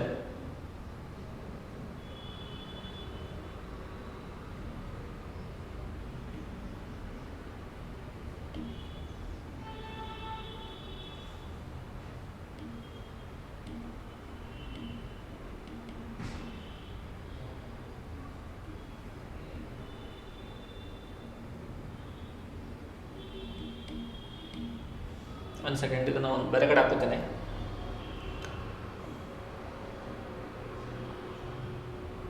ಸಣ್ಣ ಮಾಡ್ತೇನೆ, ಜಾಗ ಬೇಕಲ್ಲ.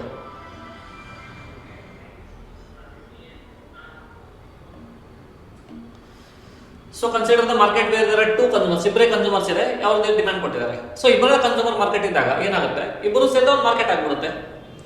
ಸೊ ಏನಾಗುತ್ತೆ, ಇದು ನೀವು ಮಾರ್ಕೆಟ್ ಡಿಮ್ಯಾಂಡ್ ಅಂದ್ರೆ ಏನು ಮಾಡೋದು ಅವಶ್ಯಕತೆ ಇಲ್ಲ. ಡಿಮ್ಯಾಂಡ್ 1 ಪ್ಲಸ್ ಡಿಮ್ಯಾಂಡ್ 2 ಮಾಡಿ ಅದು ನಿಮ್ಗೆ ಮಾರ್ಕೆಟ್ ಡಿಮ್ಯಾಂಡ್ ಸಿಕ್ಬಿಡುತ್ತೆ. 24 plus 9 33,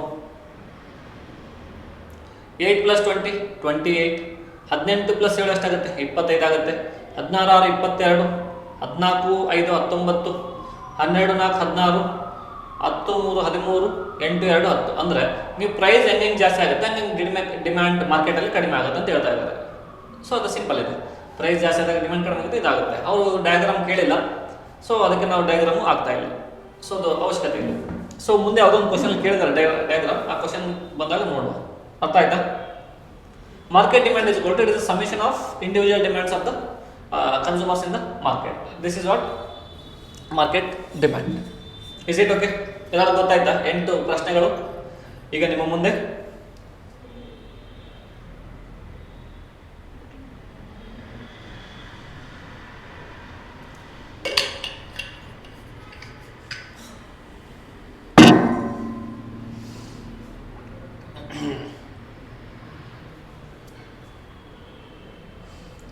Next, now, okay, I'll give 2 minutes. We can go through all those things. ಒಂದ್ಸರಿ ನೋಡಿ ಎಲ್ಲ ಕ್ವಶನ್ ಆನ್ಸರ್ಸ್ ನೋಡಿ. ಇದನ್ನು 2 ನಿಮಿಷ ವಿಡಿಯೋ ಪಾಸ್ ಮಾಡಿಬಿಟ್ಟು. ಸೊ ಫಸ್ಟ್ ಕ್ವಶನ್, ಮೊದಲನೇದಾಗಿ 6 ಮಾರ್ಕ್ನ ಪ್ರಶ್ನೆಗಳಲ್ಲಿ explain the law of diminishing marginal utility with the table, help of table and diagram. ಎರಡೂ ಹಾಕಂತ ಹೇಳ್ತಾ ಇದ್ದಾರೆ. So law of diminishing marginal utility ಹೇಗಾಗುತ್ತೆ ಅಂತ ಕೇಳ್ತಾ ಇದ್ದಾರೆ ಅವರು. Law of diminishing marginal utility ಅಂದ್ರೆ ಏನು? It is also called as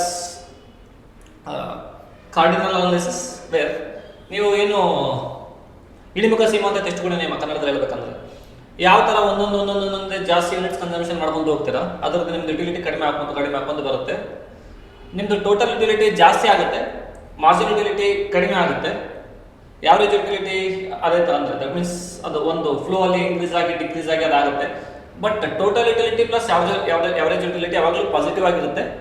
margin utility ಕಡಿಮೆ ಆಗುತ್ತೆ, ಝೀರೋಗೆ ಹೋಗುತ್ತೆ, ನೆಗೆಟಿವ್ಗೂ ಹೋಗುತ್ತೆ. ದಿಸ್ ಇಸ್ ವಾಟ್ ಇದೊಂದು ಟೇಬಲ್ ಆಗಬೇಕು, ಪ್ಲಸ್ ಒಂದು ಡಯಾಗ್ರಾಮ್ ಆಗಬೇಕು. ಸೊ ನಂತರ ನಾವು ಕ್ಲಾಸಲ್ಲಿ ಡಿಸ್ಕಷನ್ ಮಾಡೋಂಥ ಒಂದು ಟೇಬಲ್ ಇದೆ, law of diminishing marginal utility. ಇದಕ್ಕೆ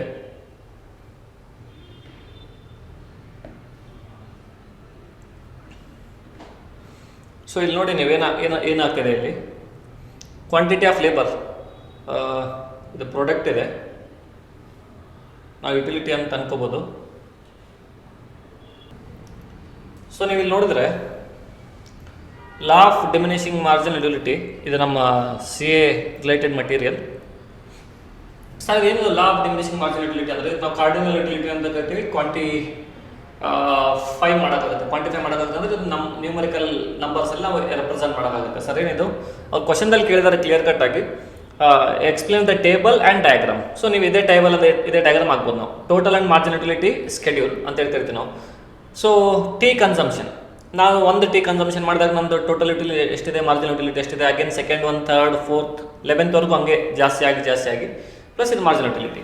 ಸರ್ ಏನಿದು ಟೋಟಲ್ ಯುಟಿಲಿಟಿ? ನಾವು ನಿಮ್ಗೆ ಇಫ್ ಯು ರಿಮೆಂಬರ್ ನಾವು ಈಗ ಜಸ್ಟ್ ತಾನೇ ಮಾತಾಡಿದ್ವಿ ನಾವು, ಯಾವುದಂದ್ರೆ ಇಲ್ಲಿದೆ ಅಲ್ಲ total utility and margin utility, ಇದರ ರಿಲೇಟೆಡ್ ಸೇಮ್ ಅದು. ಸೊ ಅದೇ ಥರ ಡಿಸ್ಕಸ್ ಮಾಡ್ತಾ ಇದ್ದೀವಿ ಇಲ್ಲಿ. ನೀವು ಒಂದೇ ಟೀ ಕನ್ಸಂಪ್ಷನ್ ಮಾಡಿದಾಗ ನಿಮ್ಮದು ಯುಟಿಲಿಟಿ 30 ಇದೆ. ಸೆಕೆಂಡ್ ಕಪ್ ಮಾಡಿದಾಗ ನಾನೇನು ಹೇಳ್ತಾ ಇದ್ದೀನಿ, 2 ಕಪ್ ಮಾಡಿದಾಗಲ್ಲ, ಸೆಕೆಂಡ್ ಕಪ್ ಕುಡಿದಾಗ ನಿಮ್ಗೆ 20 ಆಗ್ತಾ ಇದೆ. ಥರ್ಡ್ ಕಪ್ ಕುಡಿದಾಗ, 3ನೇ ಕಪ್ ಟೀ ಕುಡಿದಾಗ ಒಂದು ದಿವಸದಲ್ಲಿ 15 ಆಗ್ತಾ ಇದೆ. 4 10 8 6 4 3 2 1 -4 ಆಗ್ತಾ ಇದೆ. ಅಂದರೆ ನೀವು 10 ಕಪ್ ಕುಡಿಬೋದು ಒಂದು ದಿವಸದಲ್ಲಿ. ಅದಕ್ಕಿಂತ ಜಾಸ್ತಿ ಕುಡಿದಂದ್ರೆ ನಿಮಗೆ ಮೇ ಬಿ -4 ಅಂದರೆ ನಿಮ್ಗೆ ವಾಮಿಟ್ ಆಗ್ತಾ ಇದೆ, ನಿಮ್ಗೆ ಅದು ಸೆಟ್ ಆಗ್ತಾ ಇಲ್ಲ. ಸೊ ಅದನ್ನು ನಾವು ಯಾವ ಥರ ಇದು ನೋಡ್ಬೇಕಂದ್ರೆ ಇದು ಮಾರ್ಜಿನ್ ಯುಟಿಲಿಟಿ. ಮಾರ್ಜಿನ್ ಯುಟಿಲಿಟಿ ಅಂದರೆ ಸೊ ಪ್ರತಿಯೊಂದು ಯೂನಿಟ್ನ ಕನ್ಸಂಪ್ಷನ್ ಮಾಡಿದಾಗ ನಮ್ಗೆ ಎಷ್ಟು ಯುಟಿಲಿಟಿ ಸ್ಯಾಟಿಸ್ಫ್ಯಾಕ್ಷನ್ ಸಿಗುತ್ತಲ್ಲ ನಾವು ಮಾರ್ಜಿನ್ ಯುಟಿಲಿಟಿ ಅಂತ ಹೇಳಿ ಕರಿತೇವೆ ನಾವು. ಸೊ ಅದೇ ಥರ ಸೊ 1 ಯೂನಿಟ್ ಕನ್ಸಂಪ್ಷನ್ ಮಾಡಿದಾಗ 30, 2 ಯೂನಿಟ್ ಕನ್ಸಂಪ್ಷನ್ ಮಾಡಿದಾಗ 2ನೇ ಯೂನಿಟ್ ಕನ್ಸಂಪ್ಷನ್ ಮಾಡಿದಾಗ 20. ಸೊ 30 + 20 ಸೇರಿ ಎಷ್ಟಾಯಿತು? 50. ಅಂದರೆ 1 ಮತ್ತು 2 ಯೂನಿಟ್ ಟೋಟಲ್ ಕನ್ಸಂಪ್ಷನ್ ಎಷ್ಟಾಯಿತು? 50 ಆಯಿತು. So can I say total utility is equal to marginal utility of first unit plus marginal utility of second unit. ನಾವು ಎಷ್ಟು unit total utility of N is equal to marginal utility of first, second, third plus marginal utility of nth unit. ಇದೇ ಥರ continue ಮಾಡ್ಕೊಂಡು ಹೋಗ್ತೀವಿ ನಾವು ಇದು ನಾವು. So marginal utility ಹೆಂಗೆ ಕಂಡು ಹಿಡಿತೀವಿ? ಸರ್ 50 ಮತ್ತು 30ಕ್ಕೆ ಡಿಫ್ರೆನ್ಸ್ ಎಷ್ಟಿದೆ? 20 ಇದೆ. ಫಸ್ಟ್ನೇದು 30 ಇದೆ, ಫಸ್ಟ್ ಒಂದು 30 ಇದೆ, ಸೆಕೆಂಡ್ ಒಂದು 50 ಆಗಿದೆ. ಅಂದರೆ ಎರಡು ಡಿಫ್ರೆನ್ಸ್ ಎಷ್ಟಿದೆ? ಸರ್ 20 ಇದೆ. 20 is the second unit's marginal utility. Sir ಇವೆರಡರ ಡಿಫ್ರೆನ್ಸ್ ಎಷ್ಟಿದೆ? 15. So 15th is the next unit. Marginal utility is equal to total utility of nth unit minus total utility of n minus 1th unit. ಇದೊಂದು formula ಬರುತ್ತೆ. ಇಲ್ಲ sir ಇದು ಬೇಡ ಅಂದರೆ, ಯಾಕಂದರೆ ನಮಗೆ ಇಲ್ಲಿ 1 2 3 4 ಎಲ್ಲ ಕಂಟಿನ್ಯೂಸ್ ಇದೆ consumptions. So 1 2 3 4. Sir for example if I say 1 4 8 ಹಿಂಗಿದ್ದಾಗ ನೀವು margin utility of third unit ಕಂಡಿಡಿ ಅಂದ್ರೆ ಹೆಂಗಾಗುತ್ತೆ? Total utility of n minus 1 use ಮಾಡ್ಬೇಕು ನೀವು ಈಗ. ಅಂದ್ರೆ total utility of 4th unit minus total utility at third unit. Third unit ಇಲ್ಲ ನಮ್ಮ ಕಡೆ. ಸೊ ಅದಕ್ಕೆ ಏನು ಮಾಡಬೇಕು? ನಾವು margin utility is equal to this one or change in total utility divided by change in N. ಎರಡರಲ್ಲಿ ಇದು ಮಾಡ್ಬೋದು. ಸೊ ಇದು ಮಾಡಿದಾಗ ನಿಮಗೆ ಕ್ಲಿಯರ್ ಕಟ್ ಯಾವಾಗಲೂ ಫಾರ್ಮುಲಾ ಸಿಗುತ್ತೆ. ನೀವು ಫಸ್ಟ್ ಒಂದು ಫಾರ್ಮುಲಾ ಯೂಸ್ ಮಾಡಿ. ಫಸ್ಟ್ ಫಾರ್ಮುಲಾ ಯಾವಾಗ ಯೂಸ್ ಮಾಡ್ತೀವಿ ಅಂದ್ರೆ ನಾವು ಕನ್ಸರ್ವೇಟಿವ್ ನಂಬರ್ಸ್, ಕನ್ಸರ್ವೇಟಿವ್ ಅಂದ್ರೆ 1 2 3 4 5 ಕಂಟಿನ್ಯೂಸ್ ನಂಬರ್ ಇದ್ದಾಗ, ಇಲ್ಲಾಂದ್ರೆ ಇದು ಈ ಥರ ಮಾಡ್ತೀವಿ ನಾವು. ಸೊ ಇಲ್ಲಿ ನೀವು ನೋಡೋದಾದ್ರೆ ನಾ ಇದನ್ನ ಅಳಿಸ್ತೀನಿ ಒಂದು ಸ್ವಲ್ಪ. ಮಾರ್ಜಿನಲ್ ಯುಟಿಲಿಟಿ ಪಾಸಿಟಿವ್ ಇದೆ ಬಟ್ ಕಡಿಮೆ ಆಗ್ತಾ ಇದೆ. At some point of time ಇಲ್ಲೆಲ್ಲೋ 0 ಆಗಿದೆ, ಆಮೇಲೆ ಮೈನಸ್ ಹೋಗಿದೆ ಇದು. ಅಂದರೆ can I say marginal utility is positive beginning, then it touch 0, then it went into negative. Okay sir, ಗೊತ್ತಾಯ್ತು? ಸೊ ಇಲ್ಲಿ ನೋಡಿ ಟೋಟಲ್ ಯುಟಿಲಿಟಿ ಇದು ಇಂಕ್ರೀಸ್ ಆಗ್ತಾ ಇದೆ ಬಟ್ ಚೇಂಜ್ ರೇಟ್ ಎಷ್ಟಾಗ್ತಿದೆ? ಇಲ್ಲಿಗೆ ಚೇಂಜ್ ಆಗಿರೋದು 20 ಇದೆ. ಸೊ ಇವೆರಡರದ್ದು ಚೇಂಜ್ ಆಗಿರೋದು 15 ಇದೆ. ಇವೆರಡರದ್ದು ಚೇಂಜ್ ಆಗಿರೋದು 10 ಇದೆ. ಸೊ ಇವೆರಡರದ್ದು ಚೇಂಜ್ ಆಗಿರೋದು ಎಷ್ಟಿದೆ? 8 ಇದೆಯಾ? ಎಸ್, 8 ಇದೆ. ಸೊ ಇವೆರಡರದ್ದು ಚೇಂಜ್ ಇರೋದು 6 ಅಷ್ಟೇ ಇದೆ. ಅಂದ್ರೆ ಏನು? ಇದು ಇನ್ಕ್ರೀಸ್ ಆಗ್ತಾ ಇದೆ ಬಟ್ ಕಡಿಮೆ ಫೇಸಲ್ಲಿ ಇನ್ಕ್ರೀಸ್ ಆಗ್ತಿದೆ, ಕಡಿಮೆ ರೇಟಲ್ಲಿ ಇನ್ಕ್ರೀಸ್ ಆಗ್ತಾ ಇದೆ. 20 15 10 8 6. So we call it as increasing and decreasing rate because of the effect of marginal utility. So one time ಬಂದಾಗ ಅದು ಮ್ಯಾಕ್ಸಿಮಮ್ ಟಚ್ ಆಗುತ್ತೆ, ಆಮೇಲೆ ಅದು ಡಿಕ್ರೀಸ್ ಆಗಿ ಸ್ಟಾರ್ಟ್ ಆಗುತ್ತೆ. ಸೇ ಐ ನಾಟ್ ಟೆಲಿಂಗ್ ಇದು ನೆಗೆಟಿವ್ ಆಗುತ್ತೆ ಅಂತ ಹೇಳಿದ್ರೆ ಡಿಕ್ರೀಸ್ ಆಗುತ್ತೆ ಅದು. ಸೊ ಇದನ್ನು ನಾವು ಒಂದು ಡಯಾಗ್ರಾಮ್ ಮುಖಾಂತರ ನೋಡೋದಾಯ್ತಂದ್ರೆ ಅದೇ ನಾನು ಇಲ್ಲಿ ಕಾಪಿ ಪೇಸ್ಟ್ ಮಾಡಿದ್ದೀನಿ. Margin utility increases at increasing rate, sorry increasing ಇತ್ತಂದ್ರೆ ಅದಾಗುತ್ತೆ, ಇಲ್ಲಾಂದ್ರೆ decreasing rate and it reaches to the maximum, then it starts falling. So marginal utility ಎಲ್ಲಿವರೆಗೂ ಮ್ಯಾಕ್ಸಿಮಮ್ ಟಚ್ ಆಗುತ್ತಲ್ಲ ಅಲ್ಲಿವರೆಗೂ ಟೋಟಲ್ ಯುಟಿಲಿಟಿ ಯಾವಾಗ ಮ್ಯಾಕ್ಸಿಮಮ್ ಆಗುತ್ತಲ್ಲ ಮಾರ್ಜಿನಲ್ ಯುಟಿಲಿಟಿ 0 ಆಗುತ್ತೆ ಅಲ್ಲಿ. ಸೊ ಟೋಟಲ್ ಯುಟಿಲಿಟಿ ಯಾವಾಗ ಫಾಲ್ ಆಗಕ್ಕೆ ಸ್ಟಾರ್ಟ್ ಆಗುತ್ತಲ್ಲ ಮಾರ್ಜಿನಲ್ ಯುಟಿಲಿಟಿ ನೆಗೆಟಿವ್ ಇರುತ್ತೆ. ಈ ಡಯಾಗ್ರಾಮ್ ಆಗಬೇಕು. ಸೊ ಇದು ಟೋಟಲ್ ಯುಟಿಲಿಟಿ ಕರ್ವ್, ಇದು ಮಾರ್ಜಿನಲ್ ಯುಟಿಲಿಟಿ ಕರ್ವ್. ಇದು ಮಾರ್ಜಿನಲ್ ಯುಟಿಲಿಟಿ ಒಂದಷ್ಟಲ್ಲಿ ಪಾಸಿಟಿವ್ ಇದೆ. ಯಾವಾಗ ಟೋಟಲ್ ಯುಟಿಲಿಟಿ ಇನ್ಕ್ರೀಸ್ ಆಗಬೇಕಾದಾಗ ಮಾರ್ಜಿನಲ್ ಯುಟಿಲಿಟಿ ಪಾಸಿಟಿವ್ ಇದೆ. ಟೋಟಲ್ ಯುಟಿಲಿಟಿ ಮ್ಯಾಕ್ಸಿಮಮ್ ಇದ್ದಾಗ ಮಾರ್ಜಿನಲ್ ಯುಟಿಲಿಟಿ 0 ಇದೆ. ಟೋಟಲ್ ಯುಟಿಲಿಟಿ ಯಾವಾಗ ಕೆಳಗೆ ಬರ್ತಾ ಇದೆ ಅಲ್ಲ ಅವಾಗ ಮಾರ್ಜಿನಲ್ ಯುಟಿಲಿಟಿ ನೆಗೆಟಿವ್ ಇದೆ. So this is the question of the total utility, law of diminishing marginal utility. Then illustrate the features of indifference curve with diagram. See, same question ಆಗಲಿ ನೋಡಿದ್ವಿ ನಾವು. ಇಂಡಿಫರೆನ್ಸ್ ಕರ್ವ್ ಡಯಾಗ್ರಾಮ್ ನೋಡಿದ್ದೀವಿ. Indifference curve diagram ಯಾವ ಥರ ಇರುತ್ತೆ? ಇದೇ ಥರ ಇರುತ್ತೆ. Higher the indifference curve, higher the satisfaction, lower the indifference curve, lower the satisfaction, ಈ ಥರ ಹೇಳ್ತೀವಿ ನಾವು. But what are the features? Features ಏನು ಹೇಳುತ್ತೆ? ನೀವು ಇಂಡಿಫರೆನ್ಸ್ ಕರ್ವ್ ಮೇಲೆ ಯಾವ ಪಾಯಿಂಟಲ್ಲಿ ಆದರೂ ಇದೆ. ಫಾರ್ ಎಕ್ಸಾಂಪಲ್ ಈ ಪಾಯಿಂಟಲ್ಲಿ ಕನ್ಸಂಪ್ಷನ್ ಮಾಡ್ತಾ ಇದ್ದಾರೆ. Wait, let me draw on ಮಾಡೋದು. ಈ ಪಾಯಿಂಟಲ್ಲಿ ಕನ್ಸಂಪ್ಷನ್ ಮಾಡ್ತಾ ಇದ್ದಾರೆ. ಸೇಮ್ ಸ್ಯಾಟಿಸ್ಫ್ಯಾಕ್ಷನ್ ಈ ಪಾಯಿಂಟಲ್ಲಿ ಕನ್ಸಂಪ್ಷನ್ ಮಾಡ್ತಾರೆ. ಸೇಮ್ ಸ್ಯಾಟಿಸ್ಫ್ಯಾಕ್ಷನ್ ಈ ಪಾಯಿಂಟಲ್ಲಿ ಕನ್ಸಂಪ್ಷನ್ ಮಾಡ್ತಾರೆ. ಸೇಮ್ ಸ್ಯಾಟಿಸ್ಫ್ಯಾಕ್ಷನ್ ಈ ಪಾಯಿಂಟಲ್ಲಿ ಕನ್ಸಂಪ್ಷನ್ ಮಾಡ್ತಾರೆ. Same satisfaction irrespect of any of consumption, ಇದು ನಿಮ್ದು ಯಾವಾಗ ಸೇಮ್ ಸ್ಯಾಟಿಸ್ಫ್ಯಾಕ್ಷನ್ ಇರುತ್ತೆ ಇದು. ಸೊ ಅದನ್ನು ನಾವು ನೋಡೋದಾಯ್ತಂದ್ರೆ, ಸೊ ಇದು ಟೋಟಲ್ ಯುಟಿಲಿಟಿ, ಮಾರ್ಜಿನಲ್ ಯುಟಿಲಿಟಿ ಕೊಟ್ಟಿದ್ದಾರೆ ಇಲ್ಲಿ. ಇದನ್ನು ನೋಡಿ, ನಾವು ಸಿಮ್ ಡಯಾಗ್ರಾಮ್ ಅಲ್ಲಿ ಸಪ್ರೇಟ್ ಆಗಿ ಹಾಕಿದ್ದು ಅಷ್ಟೇ. ಇದು ಯಾವ ಪೇಜಲ್ಲಿ ಇತ್ತು? 13 page number. Features of indifference curve. Indifference curve slopes downwards from left to right. See, ಯಾವುದೇ ಕರ್ವ್ ಆಗಿರಲಿ ಲೆಫ್ಟ್ ಟು ರೈಟ್ ಹೋಗೋದು ಯಾವತ್ತು. Curve is always from left to right. ನೀವು ಡಿಮ್ಯಾಂಡ್ ಕರ್ವ್ ತಗೊಳ್ಳಿ. ಡಿಮ್ಯಾಂಡ್ ಕರ್ವ್ ಏನಾಗುತ್ತೆ?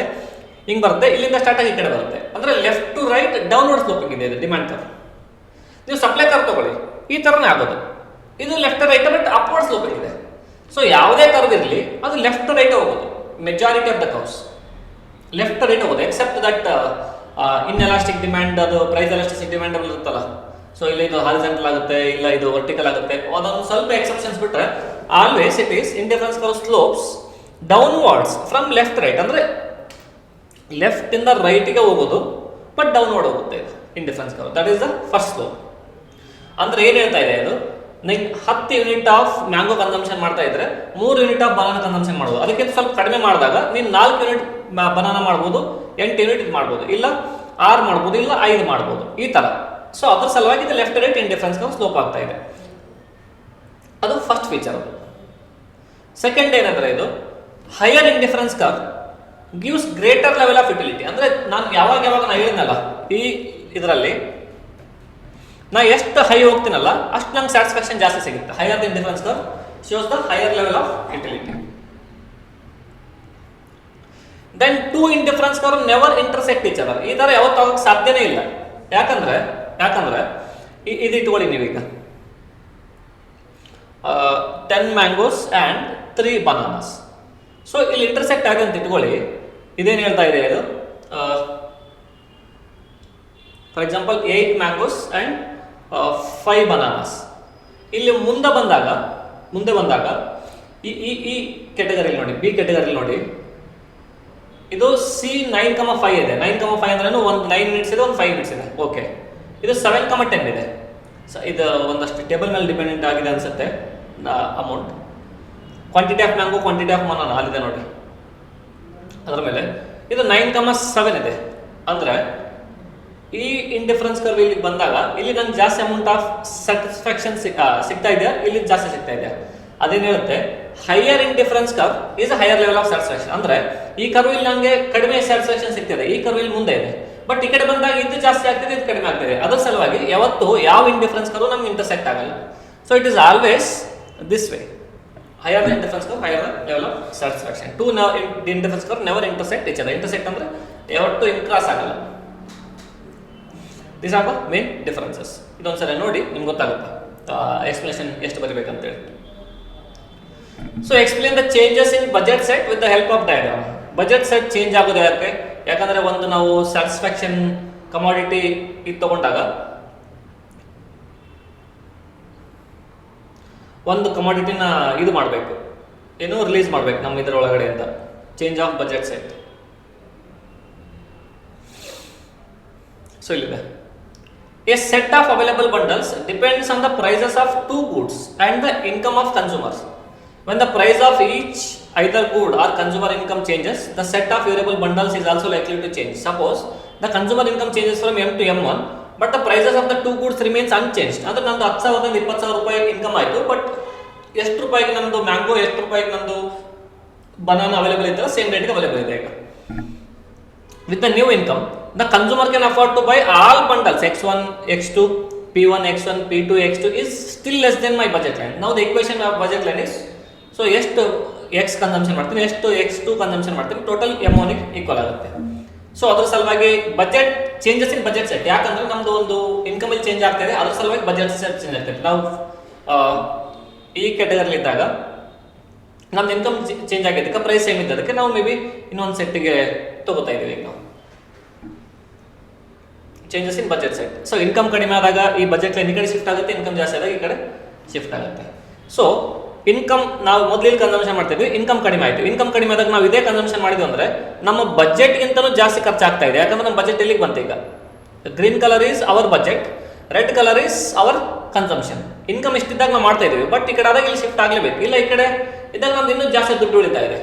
That is why we call it as changes in budget set. Change in budget set, available bundles of goods resulting from changes in the consumer's income. So ಇಲ್ಲಿ left ಆದ್ರೆ shift ಆಗುತ್ತೆ, ಇಲ್ಲ right ಆದ್ರೆ shift ಆಗುತ್ತೆ. ಯಾವಾಗ income ಜಾಸ್ತಿ ಆಗುತ್ತಲ್ಲ ಅದ್ರ ಮೇಲೆ ಡಿಸೈಡ್ ಆಗುತ್ತೆ. So next question is explain the optimal choice of consumer with the help of diagram. Optimal choice ಅಂದ್ರೆ ಏನು? ನಾನು ಅದು ಬರಬೇಕು, ಇದು ಬರಬೇಕು, ಎಲ್ಲ ಚಾಯ್ಸ್ ಪರ್ಫೆಕ್ಟ್ ಇರಬೇಕು. ಆಪ್ಟಿಮಲ್ ಅಂದ್ರೆ ನಮಗೆ ವೇಸ್ಟೇಜ್ ಕಡಿಮೆ ಆಗಿರಬೇಕು. That's what we call as optimal choice.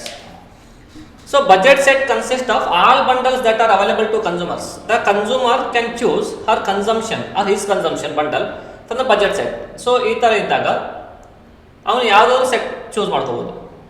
But on what basis does she choose her consumption bundle from the one that are available to her? ಅವ್ರಿಗೆ ಯಾವ ಬಂಡಲ್ ಅವೈಲೇಬಲ್ ಇದೆ ಅಲ್ಲ ಅದ್ರ ಮೇಲೆ ಅವ್ರು ಚೂಸ್ ಮಾಡ್ಕೋತಾರೆ. ಸೊ ಇದು ಆಪ್ಟಿಮಲ್ ಚಾಯ್ಸ್ ಆಫ್ ಕನ್ಸ್ಯೂಮರ್ ಅಂತ ಬಂದಾಗ, ಈ ಬಜೆಟ್ ಸೆಟ್ ಬಂದಾಗ ನನಗೆ ಯಾವುದು, ಫಾರ್ ಎಕ್ಸಾಂಪಲ್ ಬನಾನಾ ಮತ್ತೆ ಮ್ಯಾಂಗೋ ಇತ್ತು ಅಂತ ಇಟ್ಕೊಳ್ಳಿ, ನನಗೆ ಮ್ಯಾಂಗೋ ಜಾಸ್ತಿ ಆದರೆ ಮ್ಯಾಂಗೋ ಯಾವುದ್ರಲ್ಲಿ ಜಾಸ್ತಿ ಇದೆ ಅಲ್ಲ ಅದನ್ನ ಸೆಟ್ ನಾನು ಚೂಸ್ ಮಾಡ್ತೀನಿ. ಅಂದರೆ ನನ್ನ ಪ್ರಿಫರೆನ್ಸ್ ಯಾವುದಕ್ಕೆ ಮೊದಲೇ ಡಿಸೈಡ್ ಇದೆ ಆ ಪ್ರಿಫರೆನ್ಸ್ ಮೇಲೆ ಚೂಸ್ ಮಾಡ್ಕೋತೀನಿ. ಇಲ್ಲಿದೆ ನೋಡಿ, it is assumed that consumer chooses her consumption bundle on the basis of her taste and preference. If I like mango, I will choose mango. If I like banana, I will choose banana.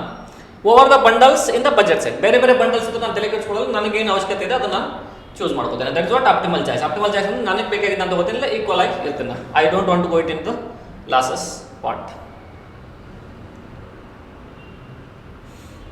Then demonstrate the derivation of demand curve from indifference curve and budget constraint. Actually ಇದೇ question ನಾವು ಯಾವುದೋ ಒಂದು model question paper ಅಲ್ಲಿ discuss ಮಾಡಿದ್ದೀವಿ. Budget constraint ಮತ್ತೆ indifference curve ಅನ್ನ ಹೆಂಗ್ demand curve ಇಂದ ಡಿರೈವ್ ಮಾಡ್ತಾರೆ ಅಂತ ಕೇಳಿದಾರೆ ಅವರು. So again I don't want to explain the same thing again. I want you to go through that from our mock test, model test paper. ನಿಮ್ಗೆ ಅದು model test paper ನೋಡ್ದಂಗೆ ಆಗುತ್ತೆ, ಅದರಲ್ಲಿ ಇದಕ್ಕೆ ಆನ್ಸರು ಸಿಕ್ಕಿದೆ, ಇಲ್ಲಿದೆ ಇದು. So this are the different budget things and for the indifference curve ನಾವು ಯಾವ್ದು ಚೂಸ್ ಮಾಡ್ಕೋಬೇಕು. ಸೊ ನಂಗೆ ಯಾವ್ದು ಸೆಟ್ ಬೇಕಲ್ಲ ಅದಕ್ಕೆ ಚೂಸ್ ಆಗುವಂಥದ್ದು ಇಂಡಿಫರೆನ್ಸ್ ಕರ್ವ್ ಎಲ್ಲಿ ಡಿರೈವ್ ಆಗುತ್ತೆ ಅದಕ್ಕೆ ನಾವು ಡಿಮ್ಯಾಂಡ್ ಕರ್ವ್ ಅಂತೇಳಿ ಕರಿತೀವಿ. I better suggest you to go and watch this question in one of the model question paper. Sir ಯಾವ ಕ್ವಶನ್ ಪೇಪರಲ್ಲಿದೆ ಅದನ್ನು ಹೀಗೆ ತೋರಿಸ್ಬಿಡ್ತೇನೆ ನಿಮಗೆ, ನೀವು ಇಲ್ಲೇ ನೋಡ್ಬೋದು. ಅದ್ರದ್ದು ಆನ್ಸರು ನಾವು ಮಾಡಿದ್ದೀವಿ. ಮಾಡೆಲ್ ಕ್ವಶನ್ ಪೇಪರ್ 3 ಚೆಕ್ ಮಾಡುವ ಫಸ್ಟು. ಎಲ್ಲ ಕ್ವಶನ್ ಪೇಪರ್ಗೂ ಆನ್ಸರ್ ಭಾಳ ಎಲಾಬೊರೇಟಾಗಿ ಡಿಸ್ಕಸ್ ಆಗಿದೆ. ನೀವು ಒಂದ್ಸರಿ ಬೆಟರ್ ಎಲ್ಲ ಕ್ವಶನ್ಸನ್ನು ನೋಡೋದು ಒಳ್ಳೆಯದು. ಬೇರೆ ಬೇರೆ ಚಾಪ್ಟರಿಂದ ಎಲ್ಲ ಮಿಕ್ಸ್ ಆಗಿ ಬಂದಿದೆ ಅದು. ನೀವು ಒಂದ್ಸಲ ನೋಡಿ ಅದನ್ನು ಅಲ್ಲಿ ಹೋಗಿ. ಸೊ ನಾನು ಹೇಳಿದ ಕ್ವಶನ್ನು ಇಲ್ಲಿದೆ ನೋಡಿ. Model question paper 3 explain the derivation of demand curve from indifference curve and budget constraint. ನಾವು ಇದನ್ನು ಕನ್ಸಿಡರ್ ಮಾಡಿದ್ವಿ. You better go and watch model test paper 3, ಅದರಲ್ಲಿ ಇದೆ ಪಾರ್ಟ್ ಡಿ ಅಲ್ಲಿ ನಾವು ಡಿಸ್ಕಸ್ ಮಾಡಿದ್ದೇವೆ. ಸೊ ಕಮಿಂಗ್ ಬ್ಯಾಕ್, ಇನ್ನು 3 ಕ್ವಶನ್ಸ್ ಇದೆ, ಸಿಂಪಲ್ ಆಗಿದೆ 3 ಕ್ವಶನ್ಸ್. ಏನು?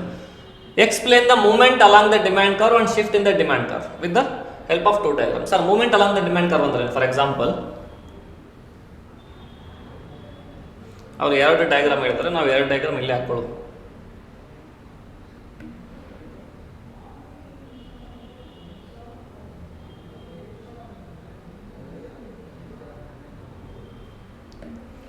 ಸೊ ಇದು ಪ್ರೈಸು, ಇದು ಕ್ವಾಂಟಿಟಿ, ಇದನ್ನು ಪ್ರೈಸು, ಇದನ್ನು ಕ್ವಾಂಟಿಟಿ. ಒಂದು ಮೂಮೆಂಟ್ ತಗೊಳ್ಳುವ, ಒಂದು ಶಿಫ್ಟ್ ತಗೊಳ್ಳುವ. ಸೊ ನಾನು ಹೇಳ್ತಾ ಇದ್ದೀನಿ, ಯಾವಾಗ ಏನಾಗುತ್ತೆ, ಪ್ರೈಸ್ ಜಾಸ್ತಿ ಇದ್ದಾಗ ಡಿಮ್ಯಾಂಡ್ ಕಡಿಮೆ ಇರುತ್ತೆ, ಪ್ರೈಸ್ ಕಡಿಮೆ ಆದಾಗ ಡಿಮ್ಯಾಂಡ್ ಜಾಸ್ತಿ ಆಗುತ್ತೆ.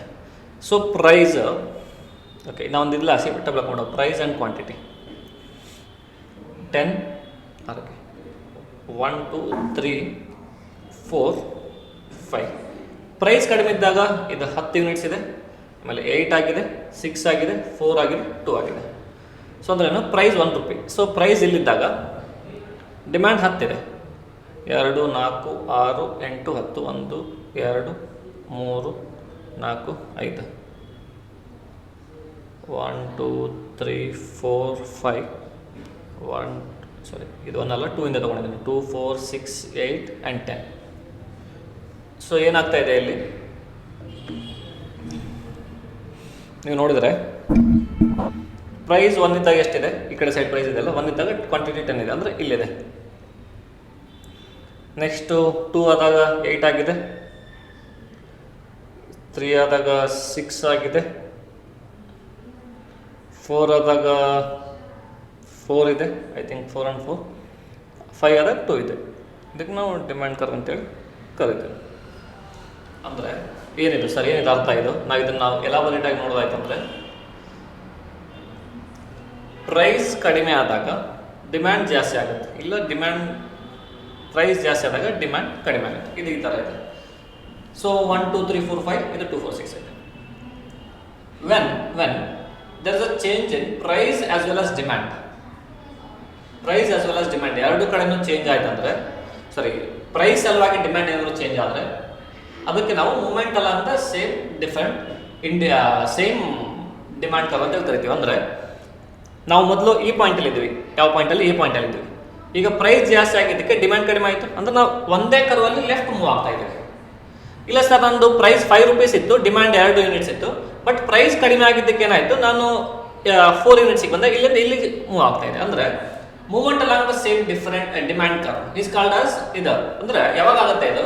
whenever there is a change in the price, because of that the demand curves moves in that point ಅಲ್ಲಿ ಇದೆಲ್ಲ ಬೇರೆ ಬೇರೆ ಪಾಯಿಂಟ್ ಮೂವ್ ಆಗುತ್ತೆ, ಅದಕ್ಕೆ ನಾವು ಮೂವ್ಮೆಂಟ್ ಆಗುತ್ತೆ ಡಿಮ್ಯಾಂಡ್ ಕರ್ವ್ ಅಂತ ಹೇಳ್ತೀವಿ. ಸೊ ಈ ಕಡೆ ಬಂದಾಗ ಏನಾಗುತ್ತೆ, ಈ ಕಡೆ ಬಂದಾಗ price and quantity same example ತಗೋತಾ ಇದ್ದೀನಿ. ಪ್ರೈಸ್ ಇಲ್ಲಿ ಸೇಮ್ 2 ರೂಪೀಸ್ ಇದೆ, ಪ್ರೈಸ್ ಎಲ್ಲ ಕಡೆ 2 ರೂಪೀಸ್ ಇದೆ, ಬಟ್ ಕ್ವಾಂಟಿಟಿ ಡಿಮ್ಯಾಂಡೆಡ್ ಏನಿದೆಯಲ್ಲ ಅದು ಚೇಂಜ್ ಆಗ್ತಾ ಇದೆ. ಯಾಕೆ ಚೇಂಜ್ ಆಗ್ತಾ ಇದೆ ಅಂದ್ರೆ ಪ್ರೈಸ್ ಸಲುವಾಗಲ್ಲ, ನಂದು other then price factor change ಆಗ್ತಾ ಇದೆ. ಫಾರ್ ಎಕ್ಸಾಂಪಲ್ ನಾನು ಮೊದಲು 10,000 ರೂಪಾಯಿ ಇನ್ಕಮ್ ಇತ್ತು, ಅದಕ್ಕೆ ನಾನು 10 8 ಈ ಥರ ಕನ್ಸಂಪ್ಷನ್ ಮಾಡ್ತಾ ಇದ್ದೆ. ಈಗ ನನ್ನ ಪ್ರೈಸ್ ಸೇಮ್ ಇದೆ, ಬಟ್ ಆದರೂ ನನ್ನ ಇನ್ಕಮ್ 50,000 ಆಗಿದೆ, 5% ನನ್ನ ಇನ್ಕಮ್ ಜಾಸ್ತಿ ಆಗಿದೆ. ಅದ್ರ ಸಲುವಾಗಿ ನಾನು ಡಿಮ್ಯಾಂಡ್ ಜಾಸ್ತಿ ಮಾಡ್ಕೋತೀನಿ. ನಾನು 2 ಇದ್ದಾಗ ಏನಿತ್ತು, ಇದು 8 ಇತ್ತು, 8 ಇರಬೇಕಾಗಿತ್ತು, ಬಟ್ ನಾನು ಪ್ರೈಸ್ 2 ಇದ್ದಾಗ ನಂದು 10 ಆಗ್ತಿದೆ, ಇದು 12 ಆಗ್ತಿದೆ, ಇದು 14 ಆಗ್ತಾ ಇದೆ, ಇದು 16 ಆಗ್ತಾ ಇದೆ. ಸೊ ಪ್ರೈಸ್ ಇಲ್ಲಿ 2 ರೂಪೀಸ್ ಹಾಕೊಳ್ಳುವ, ಇಲ್ಲಿ 8 10 12 ಇದು 8 ಇಂದ ಬೇಡ, ಒಂದಷ್ಟು ಸಿಂಪಲ್ ನಂಬರ್ ತಗೊಳ್ಳಿ. 4 6 8 10 ಆ್ಯಂಡ್ 12. ಈ ಕಡೆನು 2 ಪ್ರೈಸ್ ಅಲ್ಲ. ಓಕೆ, ಪ್ರೈಸ್ 1 2 3 4 5 ಇದೆ, 4 6 8 10 12 ಅಂದರೆ 2 4 6 8 10 12. ಇಲ್ಲಿ ಪ್ರೈಸ್ ಎಷ್ಟಿದೆ? 2 ಇದೆ, ಕ್ವಾಂಟಿಟಿ ಎಷ್ಟಿದೆ? 4 ಇದೆ. ಪ್ರೈಸ್ 2 ಇದ್ದಾಗ ಇದು 2 4 6 8 10 12. ಪ್ರೈಸ್ 2 ಇದ್ದಾಗ ಕ್ವಾಂಟಿಟಿ 4 ಇದೆ, ಪ್ರೈಸ್ ಎಷ್ಟಿದೆ? 2 ಇದೆ, ಮತ್ತೆ ಕ್ವಾಂಟಿಟಿ ಎಷ್ಟಾಯಿತು? 6 ಆಯಿತು. ಇಲ್ಲಿದ್ದಾಗ 6 ಆಯಿತು. ಅಂದರೆ ನನ್ನೊಂದು ಇಲ್ಲೊಂದು ಪಾಯಿಂಟ್ ಆಗಿದೆ, ಇದು ಸಲುವಾಗಿ ಡಿಮ್ಯಾಂಡ್ ಕರ್ವ್ ಇಲ್ಲಿ ಫಾರ್ಮ್ ಆಗುತ್ತೆ. ಸೇಮ್ ಪ್ರೈಸಲ್ಲಿ ಮತ್ತೊಂದು ಇಲ್ಲಾಗಿದೆ ಅಂದರೆ ಮತ್ತೊಂದು ಡಿಮ್ಯಾಂಡ್ ಕರ್ವ್ ಫಾರ್ಮ್ ಆಗುತ್ತೆ, ಮತ್ತೊಂದು ಇಲ್ಲಿಗೆ ಬಂದರೆ ಮತ್ತೊಂದು ಡಿಮ್ಯಾಂಡ್ ಕರ್ವ್ ಫಾರ್ಮ್ ಆಗುತ್ತೆ. ಅಂದರೆ ಇದು ಶಿಫ್ಟ್ ಆಗ್ತಾ ಇದೆ. ಸೊ ಇದಕ್ಕೆ ನಾವು ಶಿಫ್ಟ್ ಆಫ್ ಡಿಮ್ಯಾಂಡ್ ಕರ್ವ್ ಅಂತ. ಇದು movement of demand curve, shift of demand curve. ಇಲ್ಲ ಇದು ರಿವರ್ಸ್ ಆದರೂ ಬರ್ಬೋದು, ಆ ಕಡೆಯಿಂದ ಈ ಕಡೆ ಆದರೂ ಬರ್ಬೋದು, ಇಲ್ಲ ಈ ಕಡೆಯಿಂದ ಈ ಕಡೆ ಆದರೂ ಬರ್ಬೋದು. whenever there is a change in price because of which demand curve moves, change in the price of same commodity, ಅದರ ಪ್ರೈಸ್ ಚೇಂಜ್ ಆದಾಗ ಇದು ಆಗುತ್ತೆ. ಪ್ರೈಸ್ ಬಿಟ್ಟು ಬೇರೆ ಯಾವುದೇ ಫ್ಯಾಕ್ಟರ್ ಆಗಿರ್ಬೋದು, may be income, may be related commodity price, may be availability of substitutes, may be technology, 108 factor ಆಗಿರ್ಬೋದು. ಯಾವುದೇ ಚೇಂಜ್ ಆಗಲಿ ಪ್ರೈಸ್ ಬಿಟ್ಟು, ಅವಾಗ ಡಿಮ್ಯಾಂಡ್ ಕರ್ವ್ ಈ ಕಡೆ ಆದರೂ ಮೂವ್ ಆಗುತ್ತೆ, ಇಲ್ಲ ಈ ಕಡೆ ಆದರೂ ಮೂವ್ ಆಗುತ್ತೆ. So this is what we call it as shift. I think you understood. So ಈ ಥರ ನೀವು ಯಾವುದಾದ್ರೂ ಎಕ್ಸಾಂಪಲ್ ಬರಿಬೋದು. ವಿತ್ ಹೆಲ್ಪ್ ಆಫ್ 2 ಡಯಾಗ್ರಾಮ್, ಈ 2 ಡಯಾಗ್ರಾಮ್ ಹಾಕಿ, ಆ ಕಡೆಯಿಂದ ಈ ಕಡೆಗೆ, ಈ ಕಡೆಯಿಂದ ಈ ಕಡೆಗೆ, ಇದೆ ಒಂದು ಈ ಕಡೆ ತೋರಿಸಿ, ಈ ಕಡೆ ತೋರಿಸಿ. ನೆಕ್ಸ್ಟ್ ಕ್ವಶನ್ ನಂಬರ್ 7 ಏನಿದೆ, present the market demand with the help of diagram. Market demand with help of diagram ಅದು ಸಿಂಪಲ್ ಇದೆ. ಮಾರ್ಕೆಟ್ ಡಿಮ್ಯಾಂಡ್ ಅಂದ್ರೆ ಏನು, ಇಲ್ಲೇ ಒಂದು ಕ್ವಶನ್ ನೋಡಿದ್ವಿ ನಾವು, ಇದಕ್ಕೆ ನಾವು ಮಾರ್ಕೆಟ್ ಡಿಮ್ಯಾಂಡ್ ಅಂತ ಹೇಳ್ತೀವಿ. ಸೊ ಮಾರ್ಕೆಟ್ ಡಿಮ್ಯಾಂಡ್ ಅಂದ್ರೆ ಏನು, ಇಂಡಿವಿಜುವಲ್ ಡಿಮ್ಯಾಂಡ್ ನೀವು ಟೋಟಲ್ ಮಾಡಿದಾಗ ಬರುವಂತ ಡಿಮ್ಯಾಂಡ್ ಏನಿದೆ ಅದು ಮಾರ್ಕೆಟ್ ಡಿಮ್ಯಾಂಡ್ ಅಂತ ಹೇಳಿ ಕರಿತೀವಿ ನಾವು. ಸೊ ಪೇಜ್ ನಂಬರ್ 26 ಅಲ್ಲಿ ಇದೆ. ನಾನು instead of drawing that it is better that I will show it here. So ಏನಿದೆ, ನಾ ಇದನ್ನ ಎಕ್ಸಾಂಪಲ್ ತಗೊಂಡ್ಬಿಡುವ. ಇಲ್ಲೇ ಪ್ರೈಸ್ 10 ಇದೆ, ಪ್ರೈಸ್ 8 ಆಗಿದೆ, ಇದು ಕ್ವಾಂಟಿಟಿ 5, ಇದು ಕ್ವಾಂಟಿಟಿ 7, ಇದು ಪ್ರೈಸ್ 10, ಪ್ರೈಸ್ 8 ಆಗಿದೆ, ಇದು ಕ್ವಾಂಟಿಟಿ 3 ಇತ್ತು, ಆಮೇಲೆ 4 ಆಗಿದೆ. ಸೊ ಇಂಡಿವಿಜುವಲ್ ಏನಿದೆ, ಪ್ರೈಸ್ ಹತ್ತಿದ್ದಾಗ ನಾನು 5 ಕ್ವಾಂಟಿಟಿ ತಗೋತಾ ಇದ್ದೆ, ಅದೇ ಪ್ರೈಸ್ ಕಡಿಮೆ ಆದಾಗ ನಾನು ಕ್ವಾಂಟಿಟಿ ಜಾಸ್ತಿ ಮಾಡಿದ್ದೀನಿ. ಇದು ಇಂಡಿವಿಜುವಲ್ ಡಿಮ್ಯಾಂಡ್ ಕರ್ವ್ ಆಯ್ತದೆ. ಸೇಮ್ ಇದು ಚೇಂಜ್ ಸ್ವಲ್ಪ ಕಡಿಮೆ ಆಗಿದೆ. ಸೊ ಇವೆರಡು ಏನು ಡಿಮ್ಯಾಂಡ್ ಕರ್ವ್ ಫಾರ್ಮ್ ಆಗಿದೆಲ್ಲ, ಇವೆರಡು ಡಿಮ್ಯಾಂಡ್ ಕರ್ವ್ ಫಾರ್ಮ್ ಆದಾಗ ಟೋಟಲ್ ಮಾಡಿದ್ರೆ ನಮ್ಗೆ ಸಿಗೋದು ಇದು ಕಮೆಂಟ್. ಅಂದ್ರೆ ಏನಿದು, ಪ್ರೈಸ್ ಇದು ನಾನು ಕ್ವಾಂಟಿಟಿ ಡಿಮ್ಯಾಂಡೆಡ್ 1, ಕ್ವಾಂಟಿಟಿ ಡಿಮ್ಯಾಂಡೆಡ್ 2 ತಗೋತಾ ಇದ್ದೀನಿ. ಈಗ ಇದು ಪ್ರೈಸ್ ಇದೆ, ಪ್ರೈಸ್ ಎಷ್ಟಿದೆ, ನಂಗೆ 10 and 8 ಇದೆ. ಸೊ 8 ಮತ್ತು 10. ಕ್ವಾಂಟಿಟಿ ಡಿಮ್ಯಾಂಡೆಡ್ 1 ಎಷ್ಟಿದೆ, ಇದ್ರ ತಗೊಳ್ಳೋಣ, 5 and 7. ಸೊ 8 ರೂಪೀಸ್ ಇದ್ದಾಗ ಎಷ್ಟಿದೆ, 7 ಇದೆ, 7, 5. ಇಲ್ಲಿ ಎಷ್ಟಿದೆ, 4 and 3. ಸೊ ಮಾರ್ಕೆಟ್ ಡಿಮ್ಯಾಂಡ್ ಎಷ್ಟಾಗುತ್ತೆ ಅಂದ್ರೆ 8 ರೂಪೀಸ್ ಇದ್ದಾಗ 7 + 4 11 ಆಗುತ್ತೆ, 10 ರೂಪೀಸ್ ಇದ್ದಾಗ 5 + 3 8 ಆಗುತ್ತೆ. ಸೊ ಇವೆರಡರದ್ದು ಇದು ಬರ್ತಾ ಇದೆ. ಸೊ ಅಂದ್ರೆ 8 ಇದ್ದಾಗ ಎಷ್ಟಿದೆ, 11 ಯೂನಿಟ್ಸ್ ಇದೆ. ಸೊ ಇದು ಎಕ್ಸಾಂಪಲ್ 8 ಯೂನಿಟ್ಸ್, ಇದು 11 ಯೂನಿಟ್ಸ್. ಸೊ 8 ರೂಪೀಸ್ ಇದ್ದಾಗ 11 ಬರ್ತಾ ಇದೆ, ಈ ಥರ ಬರ್ತಾ ಇದೆ. ಅದಕ್ಕೆ ಸ್ವಲ್ಪ ಈ ಥರ ಇದೆ. This is what market demand curve with help of the diagram. ನೀವು ಇದನ್ನು ನಾರ್ಮಲ್ ಆಗಿ ಥಿಂಕ್ ಮಾಡ್ಬೋದು. Then analyse the points of the elasticity along the linear demand curve. ನೀವು ಪಾಯಿಂಟ್ ಎಲಾಸ್ಟಿಸಿಟಿ ನೋಡಿದ್ರಲ್ಲ, ಈ ಥರ ಆಗ್ತೀವಲ್ಲ ಸರ್, ಯಾವ ಥರ. ಸೊ ಇದು ಅಪ್ಪರ್ ಸೆಕೆಂಡ್ 2, 3, 4, 5 ಈ ಥರ ಹಾಕೋತೀವಿ. ಇದು ಯಾವಾಗಲೂ ಎಲಾಸ್ಟಿಸಿಟಿ ಮೋರ್ ದೆನ್ 1 ಇರುತ್ತೆ, ಇದು ಎಲಾಸ್ಟಿಸಿಟಿ ಈಕ್ವಲ್ ಟು 1 ಇರುತ್ತೆ, ಇದು ಲೆಸ್ ದೆನ್ 1 ಇರುತ್ತೆ, ಒಂದು ಇನ್ಫೈನೈಟ್ ಇರುತ್ತೆ, ಒಂದು 0 ಇರುತ್ತೆ. ಸೊ ಇದಕ್ಕೆ ನಾವು ಅಂತೇಳಿ ಕರಿತೀವಿ. ಯಾವ ಪೇಜ್ ನಂಬರ್ ಅದು, ಪೇಜ್ ನಂಬರ್ಗೆ ಹೋಗು ಡೈರೆಕ್ಟ್, ಪೇಜ್ ನಂಬರ್ 29. ಕಟ್ಟ ಕಡೆಯದಾಗಿ ನಿಮ್ಮ ಮುಂದೆ ಈ ಪ್ರಶ್ನೆ ಮುಗಿದ್ರೆ ನಮ್ಮ ಈ ಚಾಪ್ಟರ್ನೆಲ್ಲ ಪ್ರಶ್ನೋತ್ತರಗಳು ಮುಗಿದಿದೆ. Elasticity along A linear demand curve. So ನಾನು ಡೈರೆಕ್ಟ್ಲಿ ಎಲಾಸ್ಟಿಸಿಟಿ ಹೇಳ್ತಾ ಇದ್ದೀನಿ.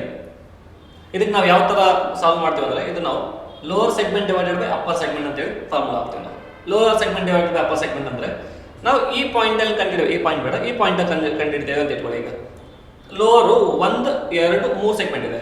So 3 divided by upper segment ಎಷ್ಟಿದೆ, 1 ಇದೆ, 1 ಇಸ್ ಈಕ್ವಲ್ ಟು 3. ಅಂದರೆ ಇದು ಮೋರ್ ದೆನ್ 1 ಇದೆ. ನಾ ಈ ಪಾಯಿಂಟಲ್ಲಿ ಕಂಡಿಡ್ತೇವೆ ಅಂತ ಇಟ್ಕೊಳ್ಳಿ.